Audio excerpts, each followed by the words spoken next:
Good evening, sports fans, and welcome to Fox Valley Lutheran High School, the site for tonight's Northeastern Conference showdown between the visiting Luxembourg-Casco Spartans and the host Fox Valley Lutheran Foxes. I'm Ricardo Arguello, hanging out as always with Brett Christopherson, and bringing you those high-definition shots is Jim Rosandick. We are all part of the USA Today Network Wisconsin digital live stream team, and it is officially week 8 of the high school football season in Wisconsin. The weather has turned a little bit chilly. It is early October, and Brett, that means some conference showdowns, and boy, oh boy, this one right here definitely fits the resume when you're talking about conference title implications. Luxembourg-Casco, Ricardo, wins this game. They clinch at least a share, right, of the NEC title because they have the Wrightstown Tigers next week. Wrightstown with a big game just down the road in Little Chute tonight. That's right. So something we'll keep an eye on as well. Fox Valley Lutheran, though, boy, they can pick up a win tonight, and all of a sudden they are very much in the thick of winning a conference championship. Of course, Ricardo, both teams have punched their playoff bids, but, you know, it's seeding time, too. You want to start jockeying for position in the playoffs, and both teams, I know, have aspirations of going far in the playoffs. Very interesting game tonight. Both quarterbacks can sling it, right? Liam Hyges for Fox Valley Lutheran, Max Ronsman for Luxembourg-Casco. And, of course, Ronsman also a dual threat type of quarterback as well. So it's going to be fun to see the chess matches and how these two defenses try to defend the offensive attacks. So it's going to be a fun game, great Week 8 matchup, and we're happy to be here. Yeah, it's, again, Friday night here at Fox Valley Lutheran High School. It's also homecoming. Yeah, we've got the homecoming court being introduced right in front of us down here on the track.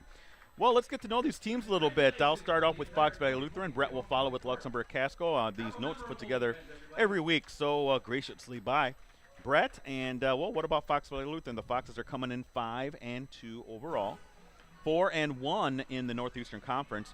They're coming off a 20-13 setback to Wrightstown last Friday in an NSC Conference matchup at Wrightstown.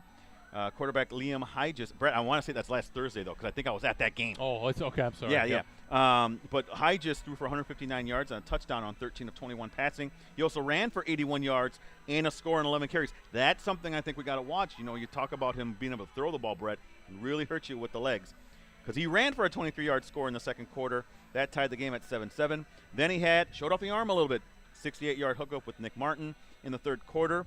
That proved to be the final touchdown of the game as the Foxes made it 20-13, but could not get any closer. Now, FVL finished with 309 total yards. That included a 150-yard effort on the ground. Jack Egan rushed for 69 yards on 14 carries. Martin was the leading receiver with 5 catches for 105 yards. Egan, David Schumacher, and Trenton Hine, did I say that right, Brett? You did. Each tallied 2 receptions apiece. Defensively, the Foxes struggled to slow down we all know about Wrightstown, right? That rushing attack. It's 3 yards in a cloud of dust. Well, it was epic last Thursday. They ran for 293 yards and 3 touchdowns. Egan also had a big night for the Foxes on defense with 13 tackles. Gabe Krieger added 11 tackles. Now, on the season, let's get back to talking about Liam Hyges. He threw for 1,178 yards so far this season, 12 touchdowns while completing 54% of his passes. His passing yardage ranks 3rd in the NEC. He also has 6 interceptions. Egan, the team's top rusher with 655 yards and 8 touchdowns. He's averaging 4.8 yards a carry and 93.6 yards a game. Hyges is next in rushing with 531 yards and 8 scores. And he's averaging an even 8 yards a carry and 88.5 yards rushing per game. Schumacher, well, he leads all the receivers with 27 catches, 382 yards and 4 touchdowns. His receiving yardage ranks 3rd in the league. Hine and Martin are next with 12 catches apiece and 3 receiving touchdowns apiece. Martin has 267 yards. Hine, 220. On the defensive side, Egan's 68 total tackles are a team high. He also has 10 tackles for loss and 3 sacks. Schumacher leads the team in interceptions with 2. Now, as a team, Fox Valley Lutheran averaging 170.1 passing yards a game, and they're allowing 74. Foxes averaging 174.7 yards rushing per game. And they are rushing for 174.7 yards a game, and they're allowing 167. Fox Valley Lutheran, average points per game, 30.9, and they're allowing 19.3. They finished the regular season slate at home against Freedom on Friday. That's an NEC Conference season finale. kickoff scheduled for 7 o'clock. Brett, Luxembourg-Casco, what can you tell me about the Spartans? Spartans, Ricardo, 6-1 overall, 5-0 in Northeastern Conference play. Ranked 5th in Division III in this week's SwissSports.net State Coaches Poll, and winners of 5 straight. They're coming off a 42-0 rout of Denmark last Thursday in a Northeastern Conference matchup. In Luxembourg, Luxembourg-Casco opened the game with a pair of first-quarter touchdowns and then added 3 scores in the second quarter for a commanding 35-0 halftime lead. All 6 of the Spartans' touchdowns came on the ground as they rushed for 230 yards. Andrew Klaas ran for 3 touchdowns and 26 yards on 6 carries.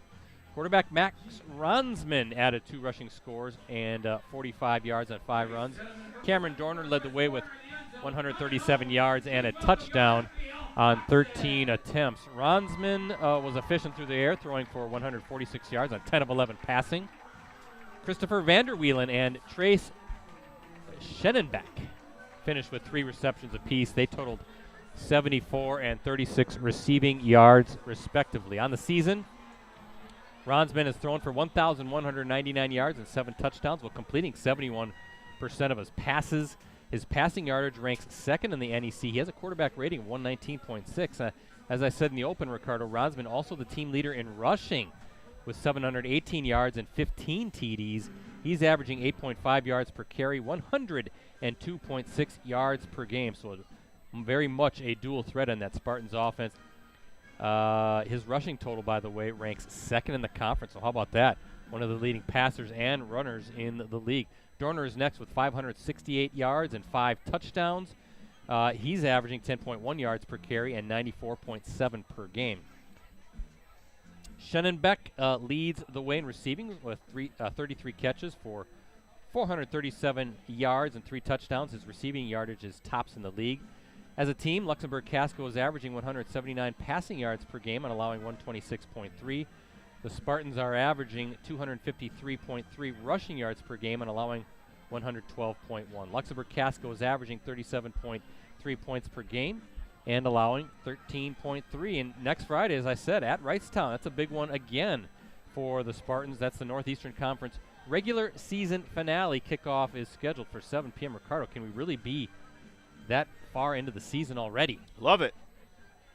It's been a great season thus far, too. And really, this is the only time the weather has been a little chilly. A little chilly, a little rainy.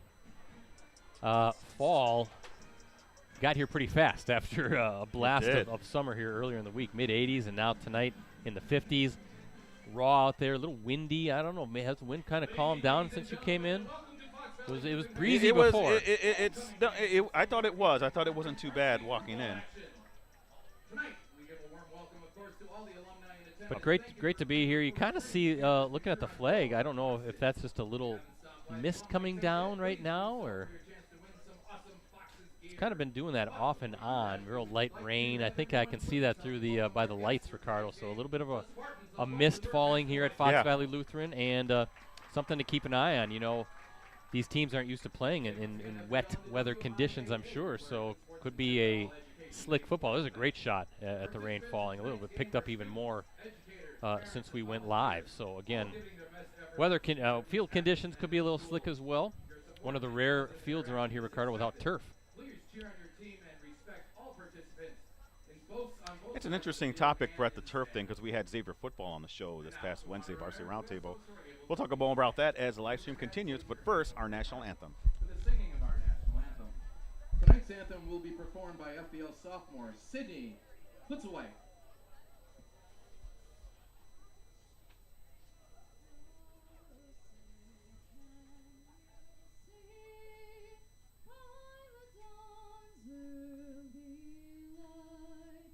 Stripes and bright stars through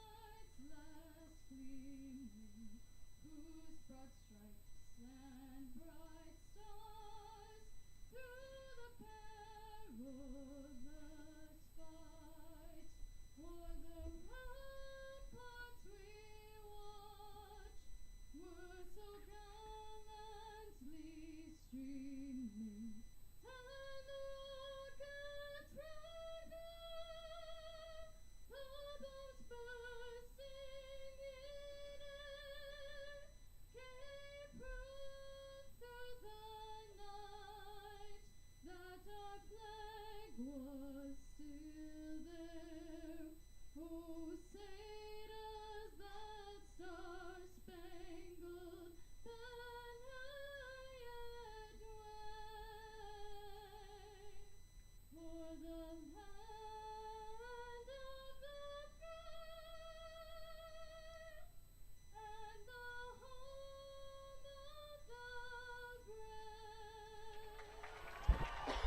Before we get started, guys, I always have to thank our sponsors, right? Cellcom and ETS Performance. Unlimited data for smartphones is now more affordable than ever at Cellcom with their new unlimited plans, options starting as low as $25 per month per line. No matter how many lines you need, Cellcom has you covered. Visit cellcom.com/unlimitedplus for details. And ETS Performance, they are the leading provider of sports performance training for athletes across the Midwest and Northeast Wisconsin. ETS provides a customized approach to strength, speed, and injury prevention training for athletes of all sports, ages 8 and up. Train like the pros and take your performance to the next level. Visit etsperformance.com to schedule your free athlete evaluation today at the ETS location nearest you. I know they have one in Appleton and one, I believe, in the Howard area, Green Bay area, so check that out. Also want to thank Cooney's Embroidery and Sportswear. Get your team, club, or business name out there with Cooney's. They customize products specifically to fit their customers' needs. Delivery service is available. Contact them today at 920-731-0922 or send them an email at Cooney's, COONEYS0922 at SBCglobal.net. See the Luxembourg-Casco offense being introduced. Senior lineman number 66, Brett Young. And sophomore lineman number 72, Xavier Contreras. Spartans head coach, Mr. Neil Searing. Thank you to FEL Athletic Director Mark Stein for making sure we got in tonight. Appreciate Yes. that, Mark. And Rosie, right, the IT guru, Nate. I don't know if we got Nate's last name, but he met with us on Tuesday when it felt like summer and made sure everything was good to go from a technical standpoint. So always fun to come to Fox Valley Lutheran. Last time we were here was for that big girls game, basketball game, FEL and Freedom back in the girls hoop season. David Wenzel, FEL longtime girls basketball coach, just got inducted into the Wisconsin Basketball Coaches Association Hall of Fame. Earned his 500th win last year as well, I believe. Great guy, great guy. Senior linebacker, another captain, 22, Jack Egan. Seeing the Fox Valley Lutheran defense being announced. Senior linebacker, another captain, 43, Eli. Brett, I really like when they announce the individuals. It's kind of a throwback. Everybody likes to be introduced by the team now. Yeah. 46, Trenton High. Nothing wrong with being showing a little love individually. Defensive end, senior number 55, Cody Leapside. Linebacker, senior number 56, Josiah Robert. Senior defensive lineman, 67, John Andrew. And defensive lineman, senior number 72, A.J. Cohen. Several big games around the area, Brett. The one that I guess shines brightest, I guess, would be Kimberly-Kaukauna, taking place over there in Kaukauna. When's the last time that matchup in football has had a game of that magnitude, right? Right. Kaukauna trying to keep itself in the conference race. Kimberly can wrap it up, right? I believe so. Appleton North and Kaukauna then would have 2 losses. The Papermakers would still be undefeated. You could read my little preview on that if you go to postcrescent.com. I talked to both Coach Binsfeld of Kaukauna and Coach Michaelwitz from Kimberly on that. Big matchup. You know, I don't think Kaukana's beaten them, I think, since, I forgot, it was 2003 maybe, last time that they've beaten the Kimberly Papermakers. But, you know, I don't know, Brett. I think Kaukauna has really gotten a lot better over the last 5-6 years. True, but I think lately the offense has been struggling a tad, right? And we were very impressed with the Kimberly defense, particularly what they did last week when we Yes, I will agree with you on that. Yeah. Papermakers defense is going to be tough to score points on. Yeah, we streamed the Kimberly-Neenah game last week. That was a 21-0 Kimberly win, and that defensive front is very impressive for the Papermakers. Well, we're here at Fox Valley Lutheran. Now, Mike Sherry, our colleague, is over in Kaukauna, Brett, so he'll be giving us details. Nick Martin, David Schumacher, Ricardo back to receive for the Foxes. Luxembourg-Casco ready to kick it off. Yeah, and then, of course, in the NEC just down the road at Little Chute, Wrightstown and the Mustangs. Mustangs desperately need a win. And Wrightstown looking to keep itself in the NEC race. Week 8 underway here at FVL. Looks like that's going to be Nick Martin receiving the opening kickoff. He's off and running, looking for a seam. Oh. And a good return for the junior. Hey, it's always a good return, Brett. You're getting it past the 40-yard line. Well, let me, if I may, Brett, a key for the game for me for Fox Valley Lutheran, start fast. Get up on that Luxembourg-Casco, make it where they're playing from behind. I think that would behoove them very much because Luxembourg, while their offense has several talented players, are they built to rally from being down a bunch of points? I don't know. Well, we'll see. Again, two of the league's top quarterbacks going at it. Fun to profile the Northeastern Conference again. Egan with the handoff. Ooh, number 60 for the Spartans. Maxwell Faze, one of the first ones there. Yeah, I watched Jack Egan last week against Wrightstown. Ran really hard. Picked up some good yardage. Very hard earned because Wrightstown's defense is no joke. No, and we saw them in week 5 a few weeks ago, right? Wrightstown taking down Freedom in a great battle, 15-14. That was a Tigers victory over their longtime rivals. Freedom a little bit of a struggle this season. They did win last week, though. Kind of get off the schneid. Low snap, and Hygis is following his blockers, trying to get to that first down. I think he's going to be about a yard shy. So Hygis doing a good job. Ricardo, low snap. Picked it up, no big deal. And a 2-yard shy right at the 50-yard line. 3rd and 2 coming up. That's one thing I did notice about Hygis against Wrightstown. He's a very hard runner. He's not someone that you can tackle quite easily. He'll run through arm tackles. He has good balance. And he just brings another dimension to that Fox Valley Lutheran offense. Yeah, 6 foot, 195 pounds, looks strong. Well, let's see who's going to get the ball here on 3rd and 2. Egan behind Hygis, waiting for the snap. Hygis going to hand it off to Egan. Nothing. Oh, try to spin his way. No. I think number 18 for the Spartans, Braden Schley. I hope I'm saying that right, the senior linebacker.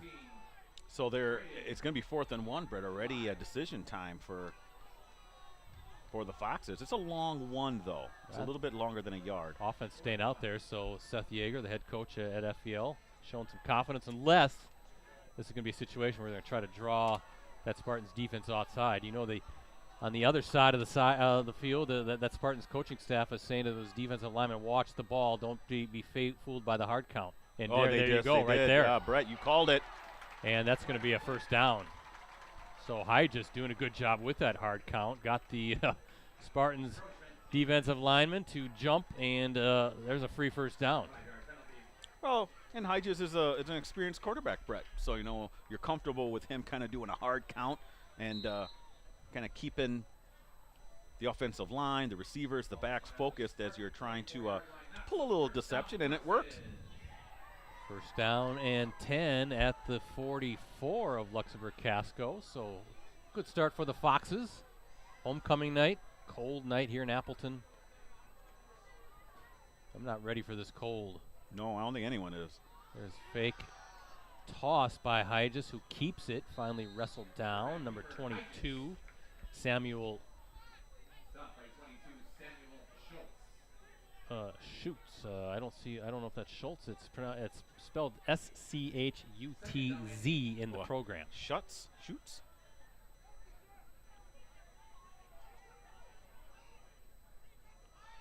Yeah, it'd be nice for Ricardo if the weather could just sort of ease into it. Not just be an instant. This is Wisconsin. When have you ever seen that? The bodies aren't, at least my body isn't used to going from mid-80s to mid-50s in a day. Second down for Hygis, waiting for the snap.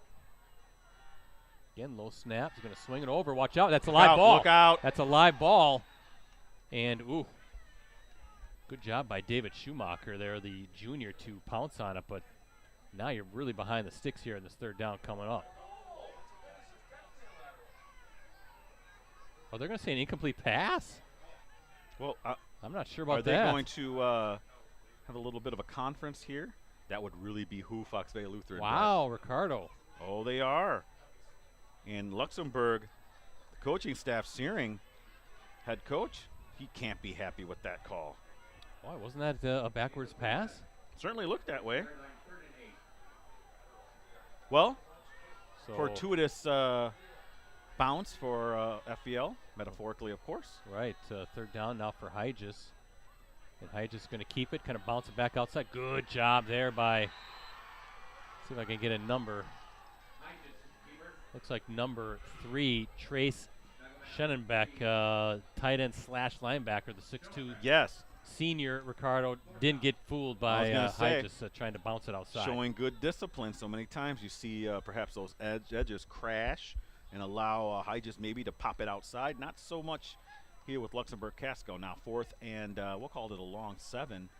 Definitely a punting situation for the Foxes.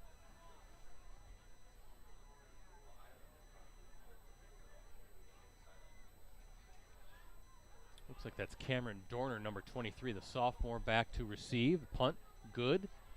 And Dorner going to let it skip into the, well, let's see, did it go into the end zone or did it go out of bounds before the end zone? Looks like the official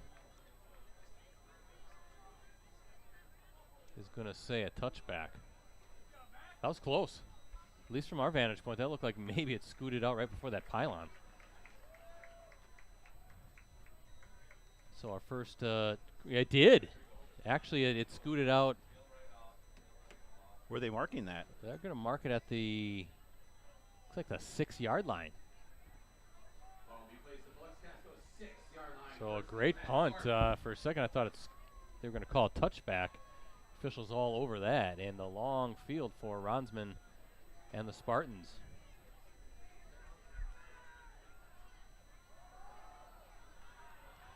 Dorner with it. Good strong run, close to the first down. Spartan ball keeper 23, Dorner, tackled by number 10. Yeah, Dorner, 5'9", 170-pound sophomore. Looks bigger than that from Yeah, up he here. certainly does, and he runs with the suddenness that any coach would love to see out of his tailback. Yeah, and a first down run at that, so good start there. 10 yards on that carry. It looks like a big offensive line for the Spartans. Might have to get some numbers and names as the stream goes on. I have them here, Brett. There's nope. Ronsman's going to keep it again. Breaks one tackle, but good job by that Fox's defense to string it out. Nowhere for Ronsman to run. Got to make that tackle, though, Brett. When you have a chance in the backfield, that went from being a 2nd and 10 to maybe a 2nd and 14.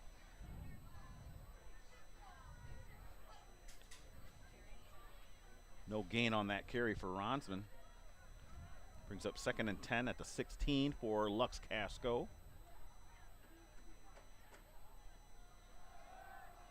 Look at that. Way too much of a hole if you're a Fox Valley Lutheran fan.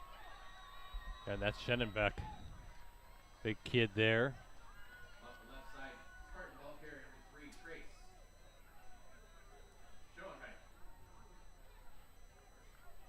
Looking at Another first down. Yeah, good run there, especially after the Foxes did a good job of corralling Ronsman the down before. Hey, Luxembourg-Casco leads the series only 5-3. Well, according to our records, the two teams first met in the 2000 playoffs. That was a 36-15 Fox Valley Lutheran win in a WIA Division III first-round game. So a relatively young series. As Dorner kind of skipping his way down the field. By the way, we got our guy, Dan Powers, here tonight, photojournalist. I see him down there by about the 35, 36, 37-yard line. He'll be shooting photos tonight, so check him out on postcrescent.com later tonight and greenbaypressgazette.com. There's Dan. Dan the man. One of the best in the business. So good to have Dan here, so definitely check out his photo gallery later tonight. Maybe a lot of great action shots.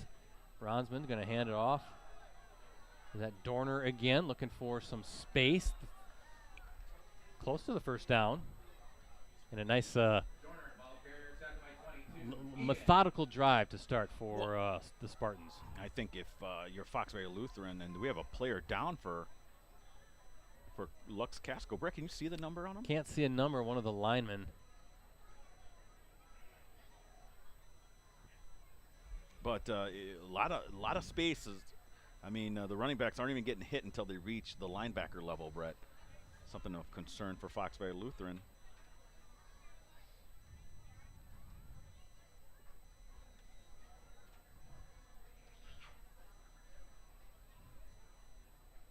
Trying to see which lineman is down for Lux-Casco. Well, as they tend to the injured player, gives me an opportunity to let everybody know that we are going to be week 9 already set for us. We're going to be just down the street at Appleton North High School next week. Paul Engen Field is the Lightning host the Papermakers. Got to do that one every year, right? That's Absolutely. always a great battle, a great way to end the season. And then we get ready for the playoffs and check out the brackets. But yeah, live coverage will kick off at 6:45 p.m. from Appleton North High School.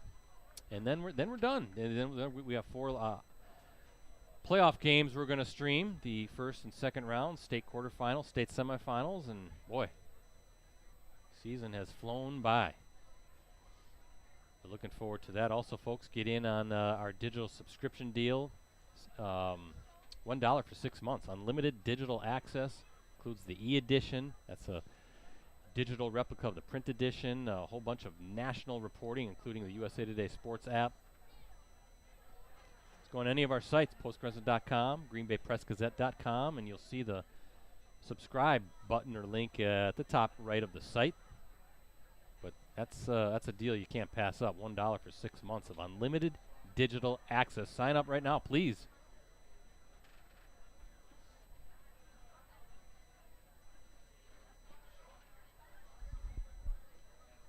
Still don't know the name of the. Oh, it's number 72. Okay, that's Javier Contreras, 6 foot, 300-pound sophomore. Brett. Yeah, big kid. One of those guys that I was checking out in my binoculars here as we started out. Hopefully he's all right.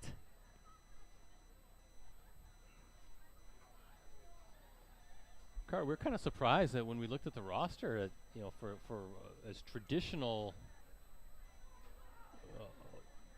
really good, solid program year in and year out that the Spartans have. Not a huge team, are they, as far as numbers wise? Yeah, numbers wise, they I don't know. I think they're in terms of actual on the roster in terms of players. I think they're outnumbered by FEL by at least 20, and yeah, that was a little surprising.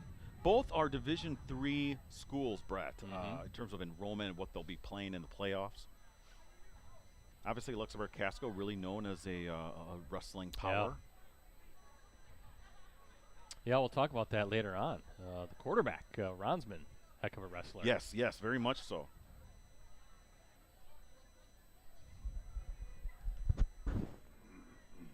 Looks like no score in that Kimberly-Kaukauna game. That's at Kaukauna. Bank of Kaukauna Stadium. Yeah, there's some looking around the NEC tonight. Some games along with this one. It looks like Contreras slow to walk off the field, Ricardo. So hopefully the young man will be all right. But around the NEC, you have Wrightstown at Littleshoot and Freedom at Denmark as well. But yeah, you mentioned Kimberly-Kaukauna, obviously. Winnicott Xavier, that's a big game in the Bay. That's right. At Rocky Blyer Field. De Pere and Bayport's an interesting game in the FRCC North. How about Wausau West at Hortonville? It's a big game in the Valley Football Association.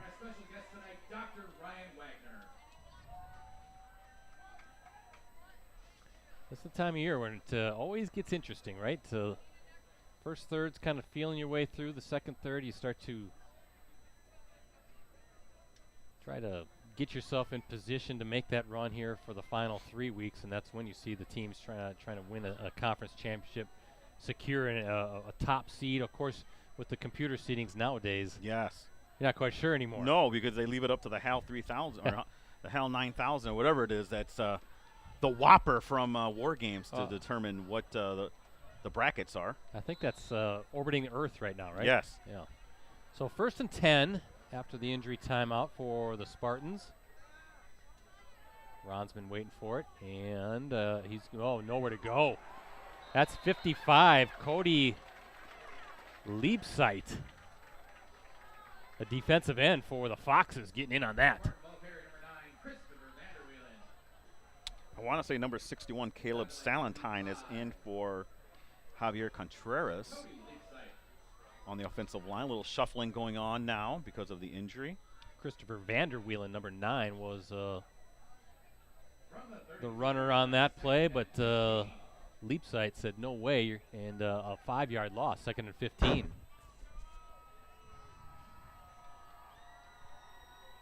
Ronsman's going to keep it. He's just following his blocker. Oh, nice stiff arm. move. And look at this run. Close.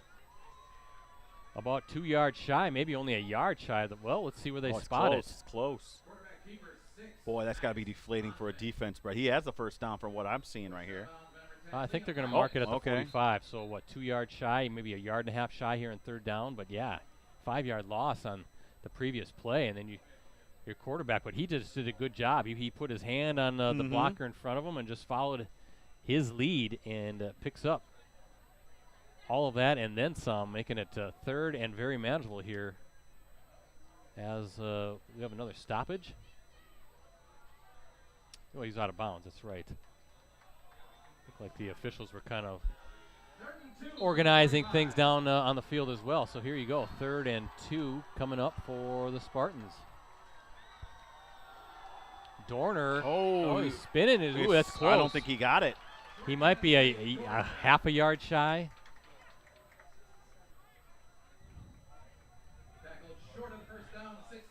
Yeah, he's gonna be. Well, they'll officially call it a yard, but Ricardo, based on the down marker and where the first down stick is, he's half a yard shy. And Ethan Rotier is coming in as. Is this an extra blocker here for Fox Valley Lutheran? This is their jumbo set, Brett, and we have a flag. Now what?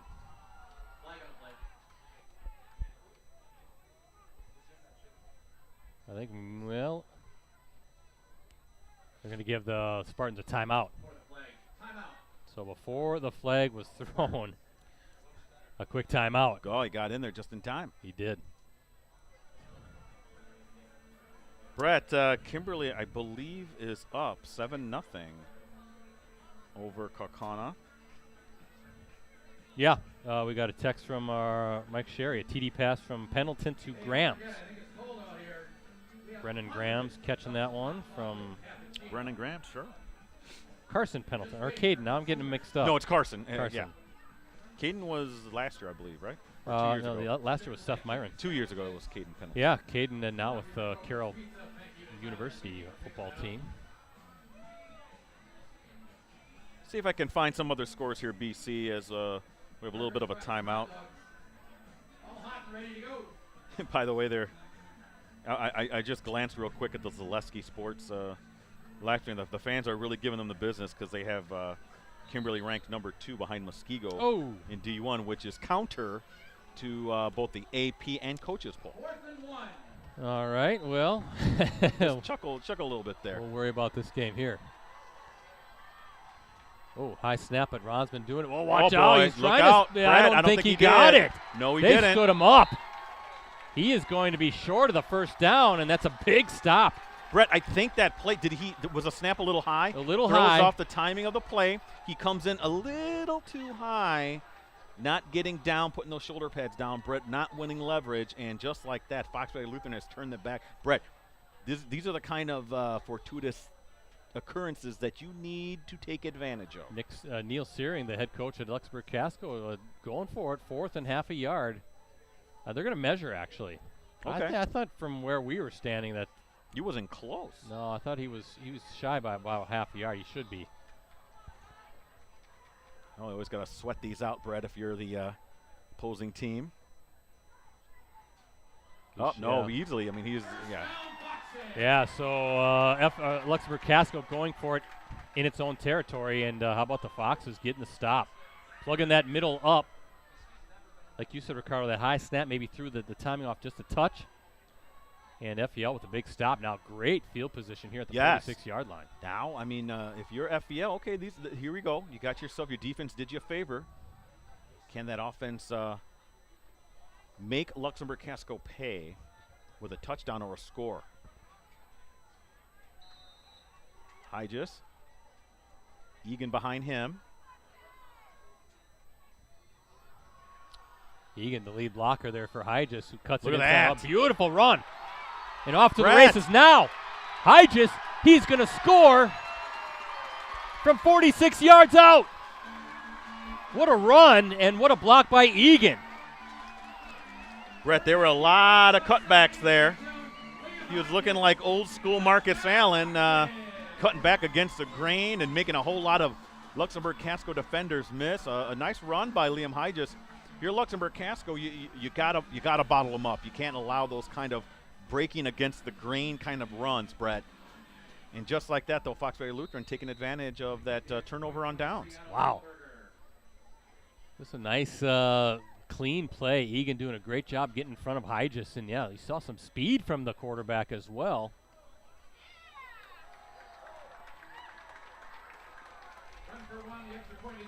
And the extra point is good.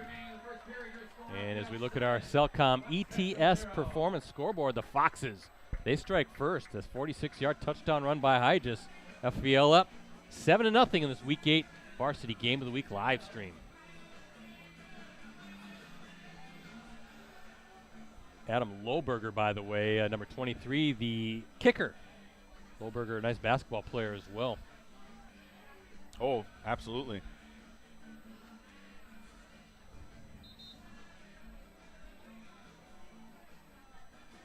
Brett, that was big if you're an FVL fan, because now that puts Lux-Casco in catch-up mode, and it just gives a lot of confidence to the FVL's offensive line. Liam Hygis for sure, Brett. Really showing off that athleticism, and very underrated guy, wouldn't you say, Liam Hygis, throughout this season? I mean, he doesn't get a lot of press. FVL in general doesn't get a lot of notoriety. They play in Division III, so they're kind of like in the big school poll for the Associated Press, so they kind of get lost in the mix there.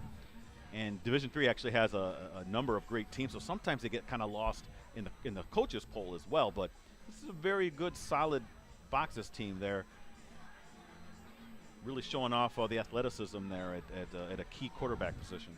Yeah, again, Egan, Ricardo, I thought did a nice job setting that play up. And then you said kind of a lot of cutbacks and just run the daylight type stuff from Hygis, right? And ran his way away from 46 yards out into the end zone. Dorner now looking to have a big return. And he's off and running, still on his feet, finally brought down and near midfield. So there's a good answer for the Spartans. Luxembourg-Casco needed that, and now they have their offense set up in Fox Valley Lutheran territory. I think the ball's going to be marked right at the 49, or is it at the 50, right at midfield?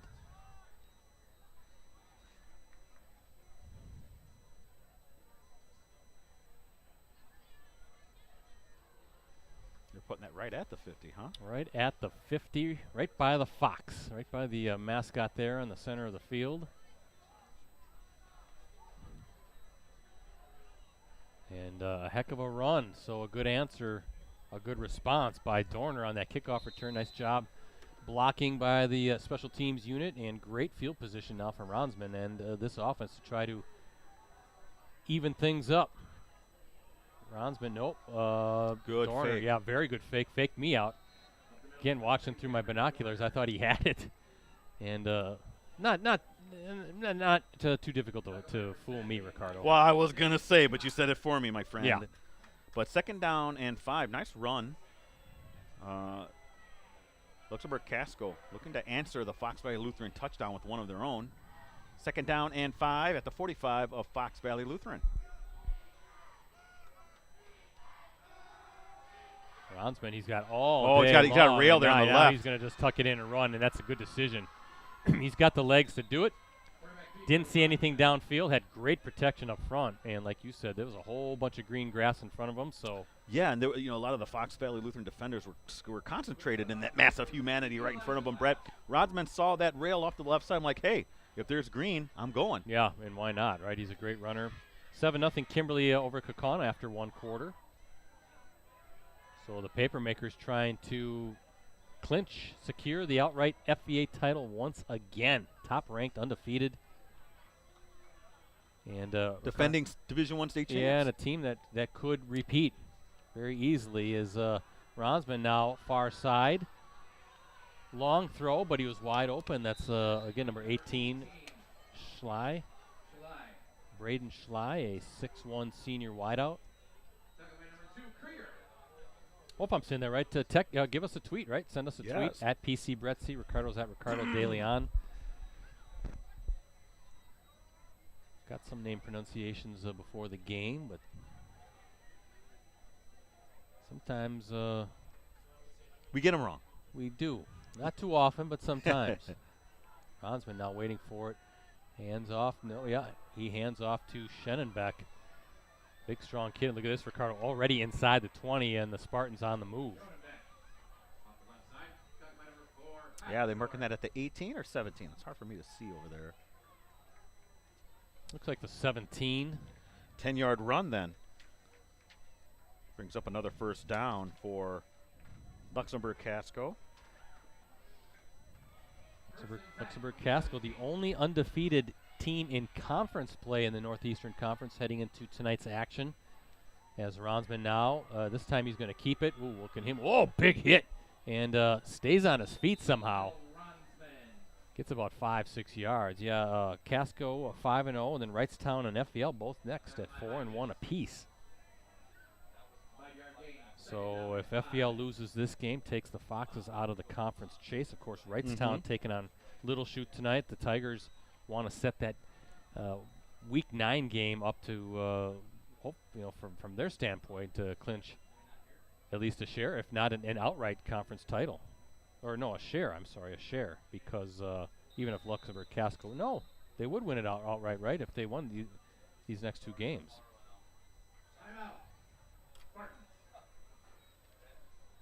So another timeout for Luxembourg-Casco, yeah, so if Wrightstown were to win the next two games and Luxembourg-Casco loses this game tonight, then the Tigers are the outright NEC champs. So a lot of figuring out this Northeastern Conference race, and Ricardo, it doesn't really matter. We've seen it year after year.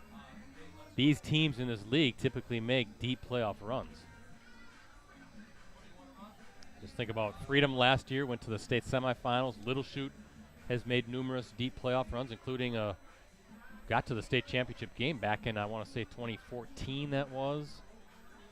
Wrightstown, of course, has won championships. Luxembourg-Casco, not all that long ago, made, I think, a run to the state quarterfinals in D3. I think Menasha might have beat them in that year. Was that 2019, maybe?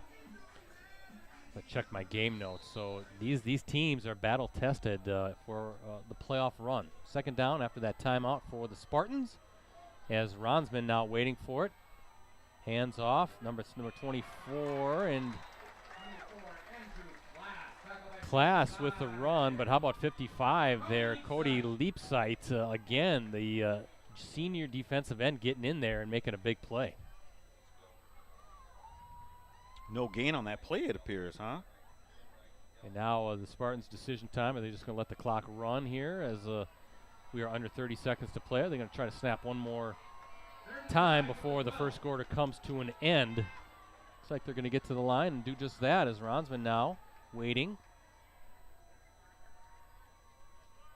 Unless this is an attempt to, they're going to snap it. So Ronsman now, he's got time over the middle, and that is a first down inside the 5. Good hit to Schley. And I believe that stops the clock to reset the chains or just get the down marker going, but that'll be the final play of the first quarter. So second quarter will begin in great spot for the Spartans to be first and goal inside the 5 as we look at our Cellcom ETS performance scoreboard. Foxes lead 7-0 after the first 12 minutes. Appreciate everybody watching tonight on postcrescent.com, greenbaypressgazette.com, also both Facebook pages, and our USA Today Network Wisconsin YouTube channel. And if you haven't subscribed to that, please do so. Just updating my Twitter. You can follow me at at Ricardo DeLeon, DELIAN. Brett at PC Brettsy. Rosie at Metal Rosie. Hopefully this game will kind of follow the pattern of many of our Varsity Game of the Week football live streams. So far, we've had 2 one-point games, 4 one-score games, or 6 games decided by 9 points or less. Or check that, no, 4 one-point games, 5 one-score games. 6 games decided by 9 points or less. So we've got a nice full slate of games, really good games this season. If you want to watch, rewatch any of them, just go to any of our USA Today Network Wisconsin websites. You can go to the sports section and scroll down until you see the Watch Our Varsity Game of the Week Prep live streams link.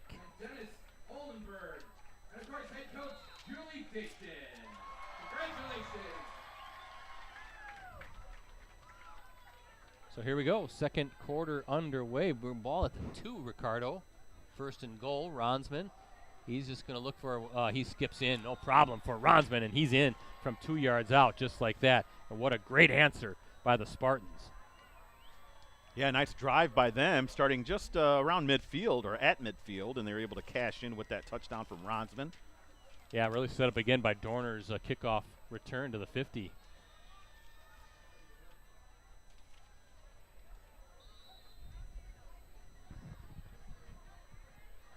And Schenenbeck, the kicker for the Spartans, trying to even this one up here in the early stages of the second quarter.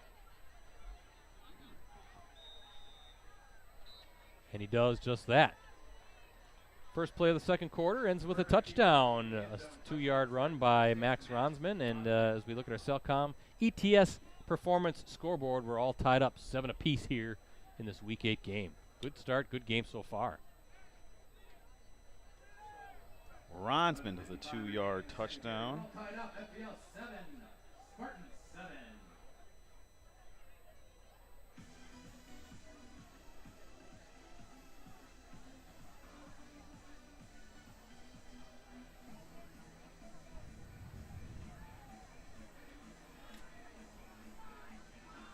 So good answer by the Spartans, Ricardo, after that touchdown run from Liam Hygis, the 46-yarder. Spartans, no problem, right? No problemo. Great return by Dorner, set him up at the 50-yard line, and that drive ends with a 2-yard touchdown dance. A little skip into the end zone by Max Ronsman, and we are tied up at 7 apiece. That's what we want. We want this to go down to the bitter end.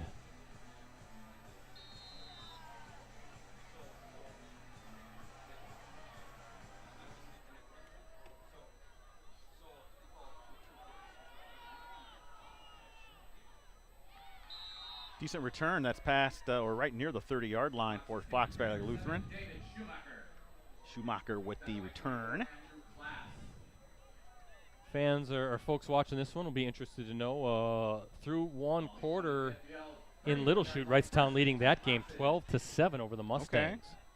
Good job, Brett, on getting that score. Yeah, and that's another series. It seems like anytime those two teams play, it's always just a battle. Well, that's always with NEC teams. It seems like it, doesn't it? There's always that the upper crust of the league is, I mean, the top 5 or 6 teams just seems to really, they just wail on each other, don't they? Yeah, the margin isn't that great between any team, right? They're all really close games, very good athletes, coaching staffs, very highly competitive. Makes it it's just a fun league to cover and fun league to watch.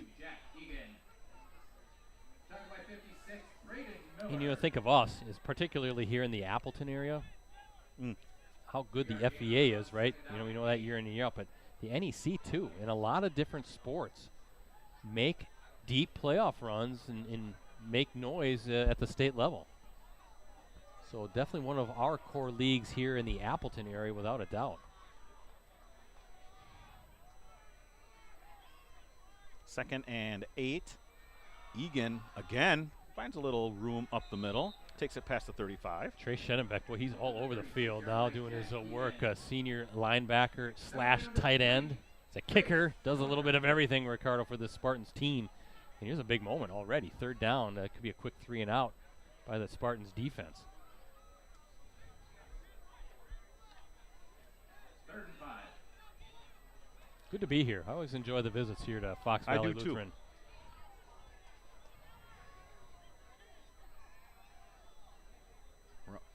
Hygis almost got Luxembourg-Casco to jump off sides again, Brett, as they reset. Yep, back judge now raising his hands. Plenty of time yet to get this snap off. Now Hygis going to drop back, throws, and he's got. Oh, he's going to be a yard shy. Yeah, Nick Martin with the catch, 6'2" junior. Now decision time for Seth Yeager. It's going to be less than a yard, really, based on where they're spotting this ball. You know what, Brett? I think Martin might have bobbled that just for a half second, and that enabled Luxembourg-Casco to get over there and make that tackle and keep them short. Now here's an opportunity for the Spartans to kind of flip the script, right? This situation, the Fox's defense, they were able to get a stop in Luxembourg-Casco territory on 4th in basically pretty similar situation, and then FVL turned that into 7 points. A chance now for the Spartans defense to do the same. They're in. They're going to punt. Punt formation. Interesting. Thought maybe they're going to set up and go for it, but yeah. Could they call a fake here? Nope. They'll punt it away. So Coach Yeager trusting his defense now to get that stop. Oh boy, that was close. It was about half a yard, wouldn't you say, for if you wanted to go for it, but it's risky, especially this part of the game. Ball spotted at the Luxembourg-Casco 26-yard line, 1st and 10 Spartans. Right, but no, you gain about 35, 36 yards in field position here, Brett, by punting away. So yeah, your defense, they were great on that first drive. Can they, kind of force a 3 and out and then force a punt and maybe some halfway decent field position? It's always a field position game, Brett, when these two teams are very close in talent.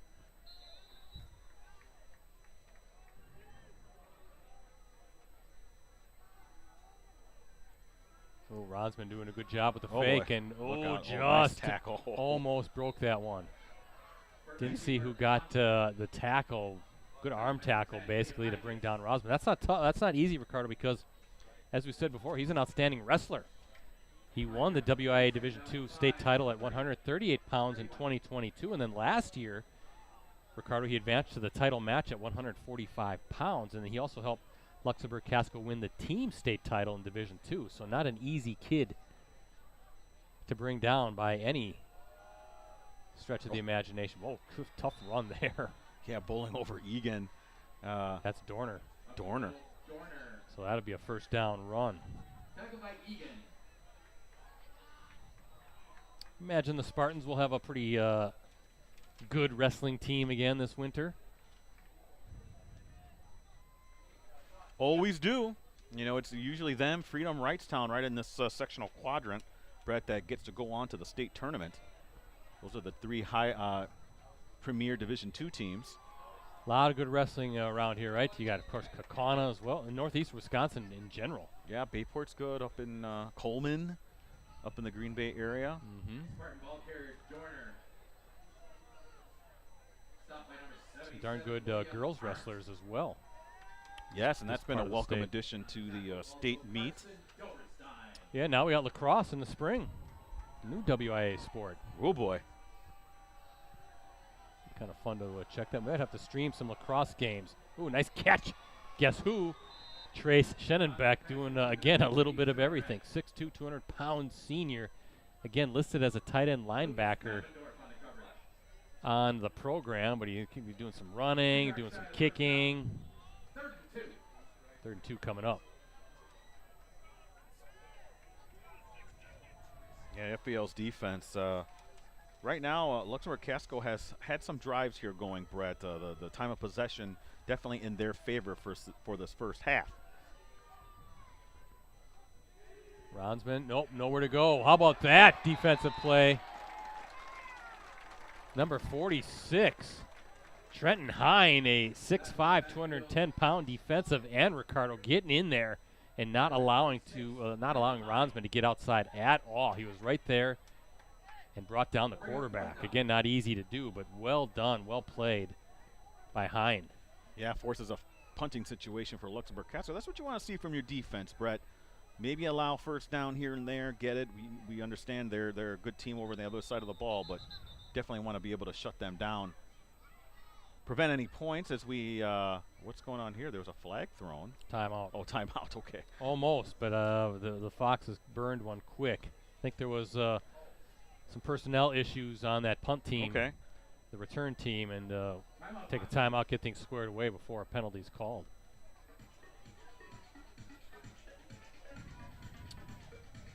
Luxembourg-Casco's only setback of the season came against Kewanee in Week 2. That was a 32-22 loss to the Storm. Kewanee, though, no slouch, ranked 7th in the medium division this week's Associated Press State poll, 6th in Division 6 in the WisSports.net State Coaches poll. Not bad for a Division 6 team, though. No. Come up and take down a very good Spartans team. Since falling to Kewanee in Week 2, though, the Spartans have won by 48 points, 42 points twice, 21 points, and 10 points. The win that stands out to me is Xavier. They beat Xavier in the first week of the season, Brett. Yeah. I've got that score right here. We got to wait for it after the punt. It was actually a 34-20 victory in week 1. Xavier, of course, one of the top teams in Division 4 in the state. And was Sports.net State Coaches Poll. Yeah, great. Get out of the way if you're FVL. I'm sure Nick Martin, number 1, David Schumacher, number 7, doing just that. They were back to receive, but at that point, you just start directing traffic. Yes. Tell you guys, get the heck away from that. That's a good description, Brett. Directing traffic. Get out of the way. Yeah, very high punt spiral, and going to set the Foxes back inside the 15, maybe down to about check that, the 24, yeah, okay. 24-yard line. Well, FVL now starting their 3rd offensive series of the first half. Their only score, 46-yard touchdown run from Liam Hygis. Back in the first. Toss to Egan. Yeah. Nice job, Egan, cutting back.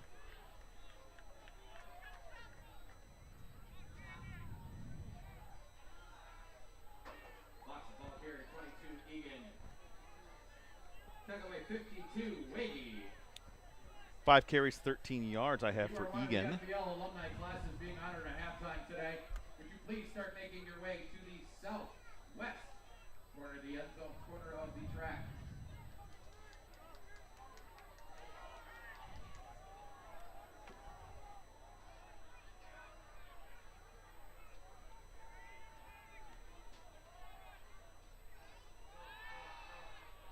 Oh. And let me tell you something. Let me tell you what happened there, Brett. Pappendorf, he was wide open. I mean, that he had his man beat. I think he slowed down just a little bit, so some miscommunication between him and Hygis, Brett. But that was there. Now, do they revisit that later in the game? Something to file away potentially. Number 4, Lucas Pappendorf, the intended receiver, 6'4", 175 pounds. So it's a kid that you can throw it up. Yes. And he's got the tall frame to maybe go snatch one from the sky and make a big play. 3rd down and 5. Yeah, some speed of receivers. Nick Martin also fleet of foot. 5 receivers set here, Brett. Whoa, that should have been picked. And you see how upset. I'm trying to see who that Luxembourg defender was. But Mason Trimberger, number 12, a sophomore defensive back. Yeah, and then, boy, it felt like he had that route figured out right away, right? Just narrowly missed taking that one away, and that's a pick 6, right? He's going down and celebrating a touchdown right now. Appleton North leading Appleton East 7-6. Brett?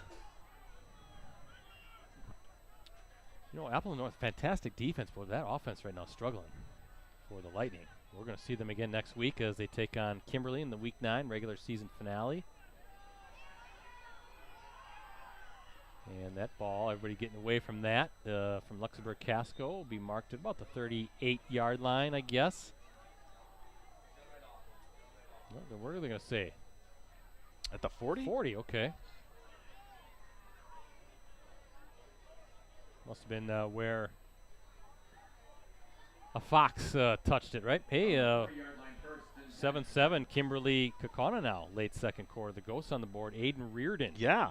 A short touchdown run for the Ghosts. Boy, if Kakana could win that game, well, that would be one of their biggest wins in decades.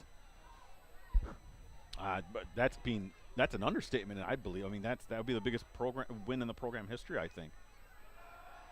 Ronsman going deep, Brett.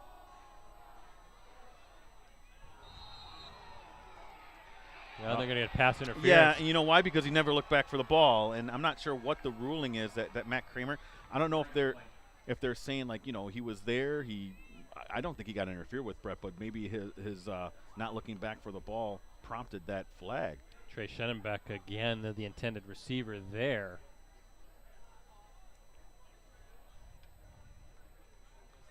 Maybe, I don't know if that's something they're discussing, but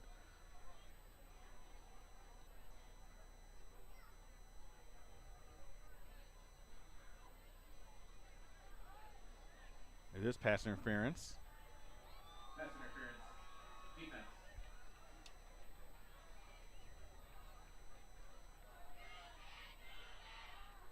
That'll be a 15-yard penalty. It's not a spot foul like it is in a pro game, right, Brett? Yeah, I think the pro game should change that. I don't like that spot foul nonsense. Do you?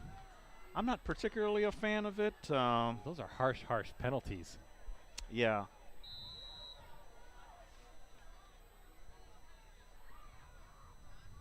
Well, first down for the Spartans now in FPL territory. See if they can take advantage of that defensive pass interference. Ron's been waiting for it. They drop back, looking downfield, and got nowhere to go. Yeah, and just had to get rid of it. It looked like that was some sort of Like a screen, right? Yeah, but it was really disjointed. Defensive battle here. Yeah, for sure. And William Arndt with the pressure there for Fox Valley Lutheran. Second down and 10 from the Fox Valley Lutheran 44 for Luxembourg-Casco. All tied up here, 5:04 left in the first half. Brett got a good one going on here. We kind of figured that would be the case, though. Got some good ones all around. Down the street, 7-6 north over east. Wrightstown Little Chute, a good one, 12-7, or 12-6, I think, wasn't it? To check the score again. Of course, Kimberly Kakana all tied up as Dorner now looking to bounce his way forward. Going to be third down coming up. See if we got an update on that Little Chute score. Yeah, waiting for Little Chute to kind of get off the little skid that they've been on, Brett. 12-7, yeah, Wrightstown leading. Yeah, Mustangs, 3 losses now in a row and in danger of missing the playoffs altogether. And this is a team that won the NEC last year, I believe. Yeah. I was listening to somebody up here as we were setting up, though. They said the conference as a whole really lost a lot of really good senior talent. Little Chute, one of those teams. I would agree. And Ronsman's going to keep it, and definitely short there is number 57. That would be Aiden Herthy. He's listed at 44 in the program, but actually number 57 tonight. Aiden Herthy. A 5'10", 206-pound senior defensive end, also a running back, but going to just play defensive end tonight. So 57 is his number. Fourth down coming up for the Spartans. They're going for it. Is this going to be one of those where they go into a punting situation? Maybe not. Or nope, I think they might be going for it. Maybe or trying to get FEL to jump off sides. Yeah, maybe we'll return the favor. Right. Yeah. The Foxes not going to fall for that. Back judge, arm up. Yeah, I saw Elijah Last kind of pointing to the defensive lineman like, hey, don't be fooled by that now. Now he's counting in the backfield. No, they're going to snap wow. it. And good pass and catch. Just a quick little, more looked like a hot read type situation. It was like a pop pass almost, like immediately, because there was so much congestion along the trenches, Brett. And Schenenbeck with the reception. Boy, he's, again, Mr. Everything tonight. Big, strong kid and a big target for Ronsman. Hey, 8-yard gain, Brett. A nice play call by Luxembourg-Casco. That's for one of those, Ricardo, where maybe you kind of get the defense to sleep a little bit, thinking they're trying to draw us off sides, and the last second as the back judge is counting down. Snap the ball and a quick pass for the first down. Nearing 3-minute mark here in the first half. Ronsman, picking his way through. Look at that, still on his feet, Brett, off the right side, and out of bounds. Nice run, yep. He's elusive, strong, fast, elusive. Takes it to the 16, gain of 14 yards for Max Ronsman. 10 carries, 46 yards. I have him for unofficially.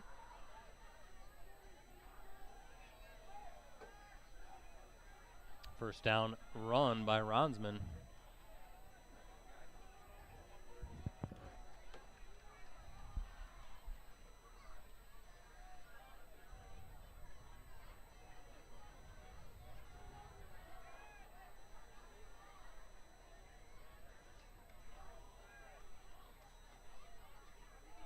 Dorner now right up the middle, Brett. That was a huge hole up the middle of that FVL defense. It was. Takes it to the 9.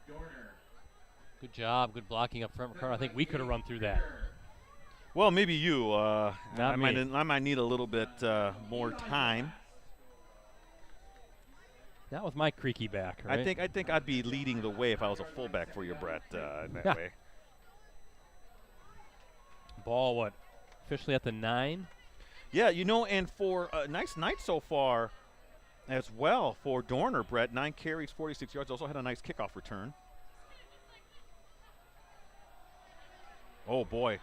up the middle. I'm Wow. not sure if his knee went down. I think that's what the official is saying. Down at the goal line. Yeah, that was Class. Just about got in, but slipped. And again, probably just, it was misting before. A little slick turf here tonight. So, first and goal. They're going to say actually where do they mark this now? At the 1 or is it the 1.5? I can't tell. At the 1. Yep, at the 1. Nice drive, by the way, by Lux-Casco here. This started at the 40. Remember that pass interference play, Brett? Yeah. Got them 15 quick yards. And counting this one, or clock continuing to run, so doing a good job here trying to score late in the half is good didn't tackle. get in. Fumble! You're right, Brett. I think that was recovered by Lux-Casco. We have a flag as well. Is that going to be a hold? Did he wave off that flag? I just saw him wave. Oh, I wonder if he tried to, throw the, because of the fumble. Yeah, that's at the 3, so it's a 2-yard loss. Mistakenly threw the flag, yeah. So ball is at the 3, second and goal. Clock now continuing to run, under 1:20 to play in this second quarter. FEL defense, boy, if you ever need a stop now, huh? Holding them to a field goal would be ideal if you're the Foxes. Spartans have other ideas as Ronsman now waiting for it. And Schenenbeck trying to spin his way in, and he's in from 3 yards out. Touchdown run, number 3, 3 yards. He's kind of their jack of all trades, but he is a master at all of them as well. Good-looking football player.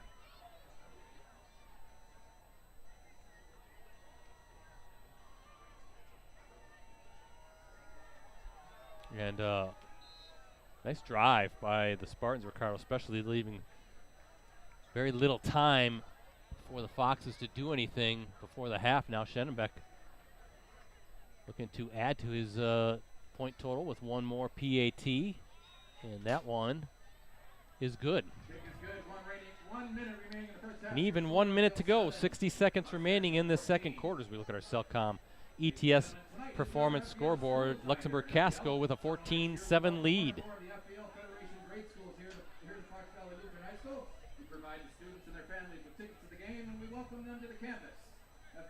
And now Kakana, Ricardo, leading 14-7. Finley Dorio, 79-yard touchdown run after an interception. How about that? By the way, there's a Dorio on the Foxes, Reagan Dorio. And I was told that's Finley's cousin. Wow. Also, St. Paul Appleton. Thank you, everybody, for being here. Please enjoy your night. Heck of a game going on over there between Kimberly and Kakana. By the way, Appleton North, I believe, is ahead here now, 14-6.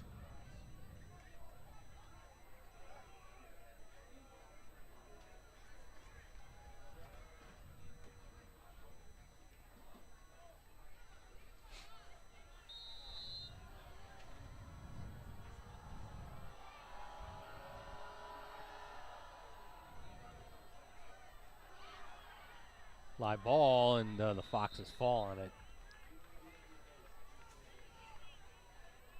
Good job by Nick Martin, number 1, to make sure that wasn't a turnover. By the way, Brett, that was a 9-play, 60-yard drive that took off 4.5 minutes or so. So if you're Lux-Casco, you got to like how that went for you.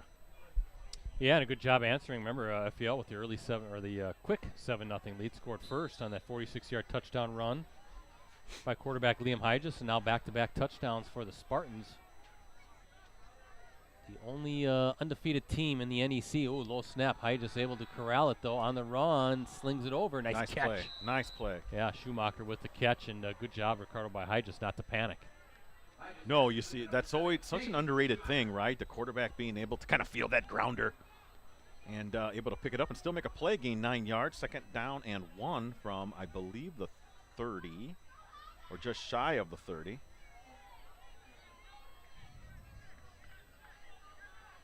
Second and 1 from the 29.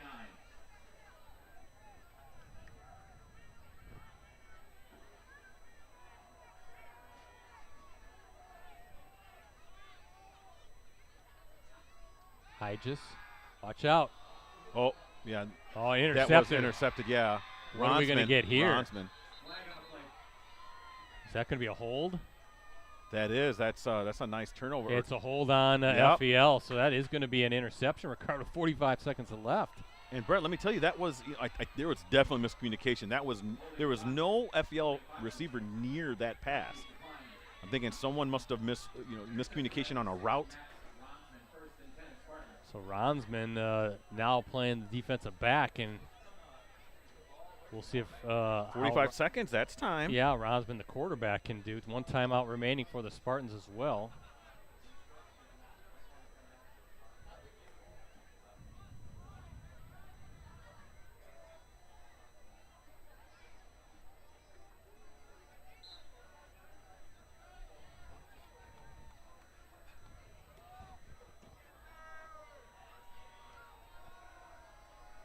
Ronsman's going to have to get rid of it. Oh, it's almost picked off. And I think we're going to get a hold now coming back.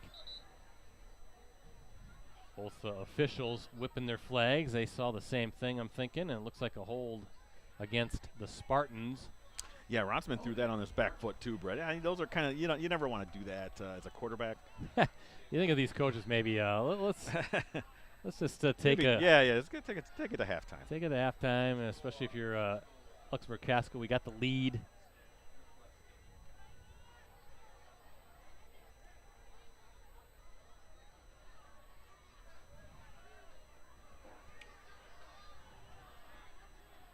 So 1st and 20. Let's see what they want to do with 37 seconds to go. Ronsman waiting for the snap. Quick pass. Ooh, some hard hitting there in this near sideline. That's number 18. Braden Schley. And back to the line of scrimmage. Clock continuing to run. Again, they have that one timeout to use if they want it. Ronsman, he's going to keep it. Nice and spinning around and still on his feet. He can get out of bounds and preserve some time. 10 seconds to go. He's slippery, isn't he? Kind of curious what Schenenbeck's range is as a kicker.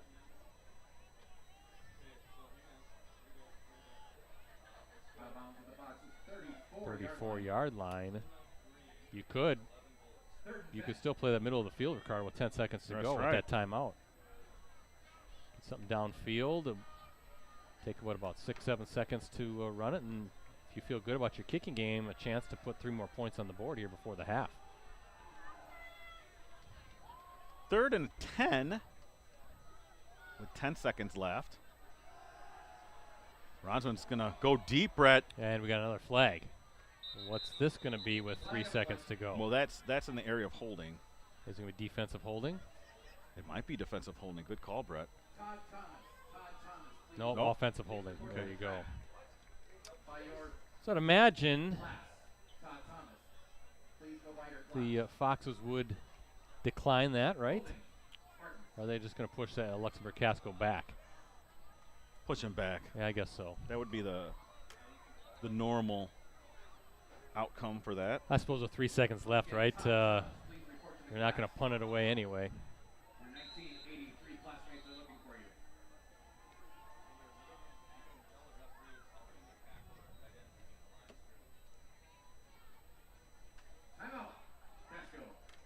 So Luxembourg-Casco will use that final timeout and see what they can set up with 3 seconds to go. Halftime, Wrightstown still up 12-7 over Little Chute, so a great game at Fitzpatrick Field. We got Kaukauna leading Kimberly right now, 14-7. But folks in the NEC who are interested in this conference, definitely keeping an eye on that Mustangs-Tigers game. As far as Little Chute from here, just about 5 miles maybe? Yeah. Appleton North now up 21-6 over Appleton East. Okay. Got that offense going now. Nearing the end of that first half. Yeah, that's one thing about Appleton North, Brett. You always know the defense is very good. Can that offense kind of generate points? And that's what you'd like to see if you're a North fan. What happened to Appleton East this year? They started out so strong. Yeah, and they so Fond du Lac came in and beat them pretty good, and they've been kind of limping ever since then. Yeah, they had some close games that didn't go their way, and That was Out. Ronsman. Watch out, he's on the Hygis run. got Wow, what a play by Hygis. I got to do this myself. There's a fumble on the play, too. But what's some speed both of these quarterbacks can run. That was an interesting way to end the first half. 7, Lux-Casco 14.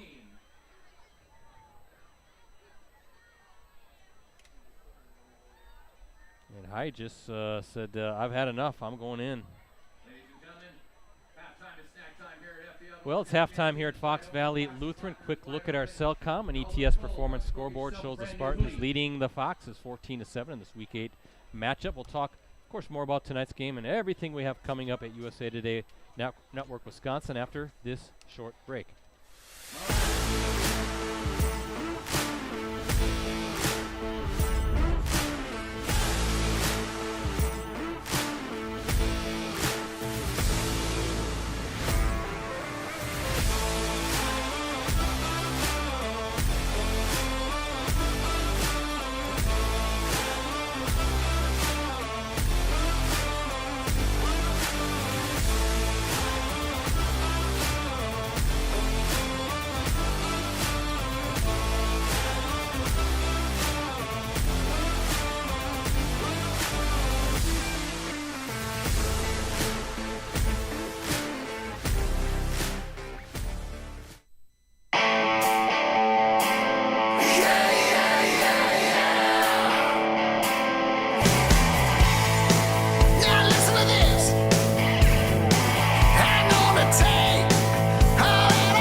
From the top of the 222 building on College Avenue in downtown Appleton, it's Varsity Roundtable.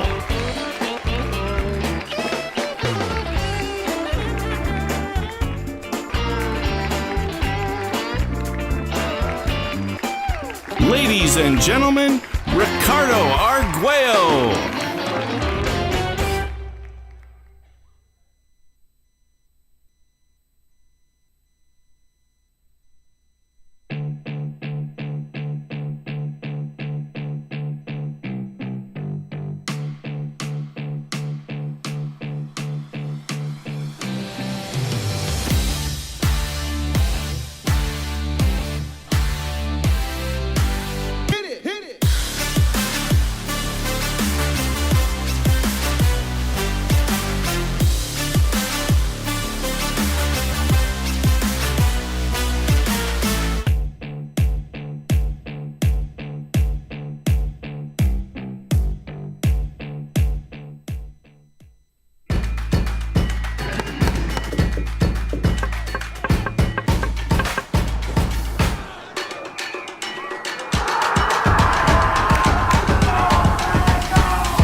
Welcome back to Fox Valley Lutheran High School. We're in Appleton, Wisconsin. A chilly night. So chilly that Ricardo's blowing warm air into his hands. I am not handling this cold weather. Me neither. The older I get. I'm all bundled up in my like a winter jacket here. But again, halftime here, and as we look at our Cellcom and ETS performance scoreboard again, 14-7, Luxembourg-Casco with the lead over Fox Valley Lutheran. Ricardo, before we get to some scores, I guess some quick thoughts on this one. Nice job by the Spartans to kind of rally and take the lead after that 46-yard touchdown run later in the first quarter by Liam Hygis for the Foxes. And really outside of that Hygis touchdown run, Brett, which by the way was a great individual effort, cutting back against the grain, all that kind of stuff. They've basically bottled up FVL's offense. And what is FVL's offense? Well, it's a nice mix of running and passing, but primarily their receivers are very dangerous. They've been able to short-circuit any kind of, air attack, I guess, that FVL has been attempting in the first half. So kudos to the Luxembourg-Casco defense. That has also helped lead the offense into some good field position, that kind of stuff. And they were able to score a couple of touchdowns, Brett. I've really been impressed by Ronsman. He's a much better passer than maybe I gave him credit for coming into the game. He's a very good runner. We saw that several times throughout the first half. And that offensive line, minus one of their key contributors, which is that Javier Contreras, who went down early in the first quarter, Brett, they've been doing the job. Now for FVL, listen. I believe there was two instances. One that really sticks out in my mind, Brett, was this long pass down here to Pappendorf. That if their timing was a little bit more, that was going to be like a 70-yard touchdown.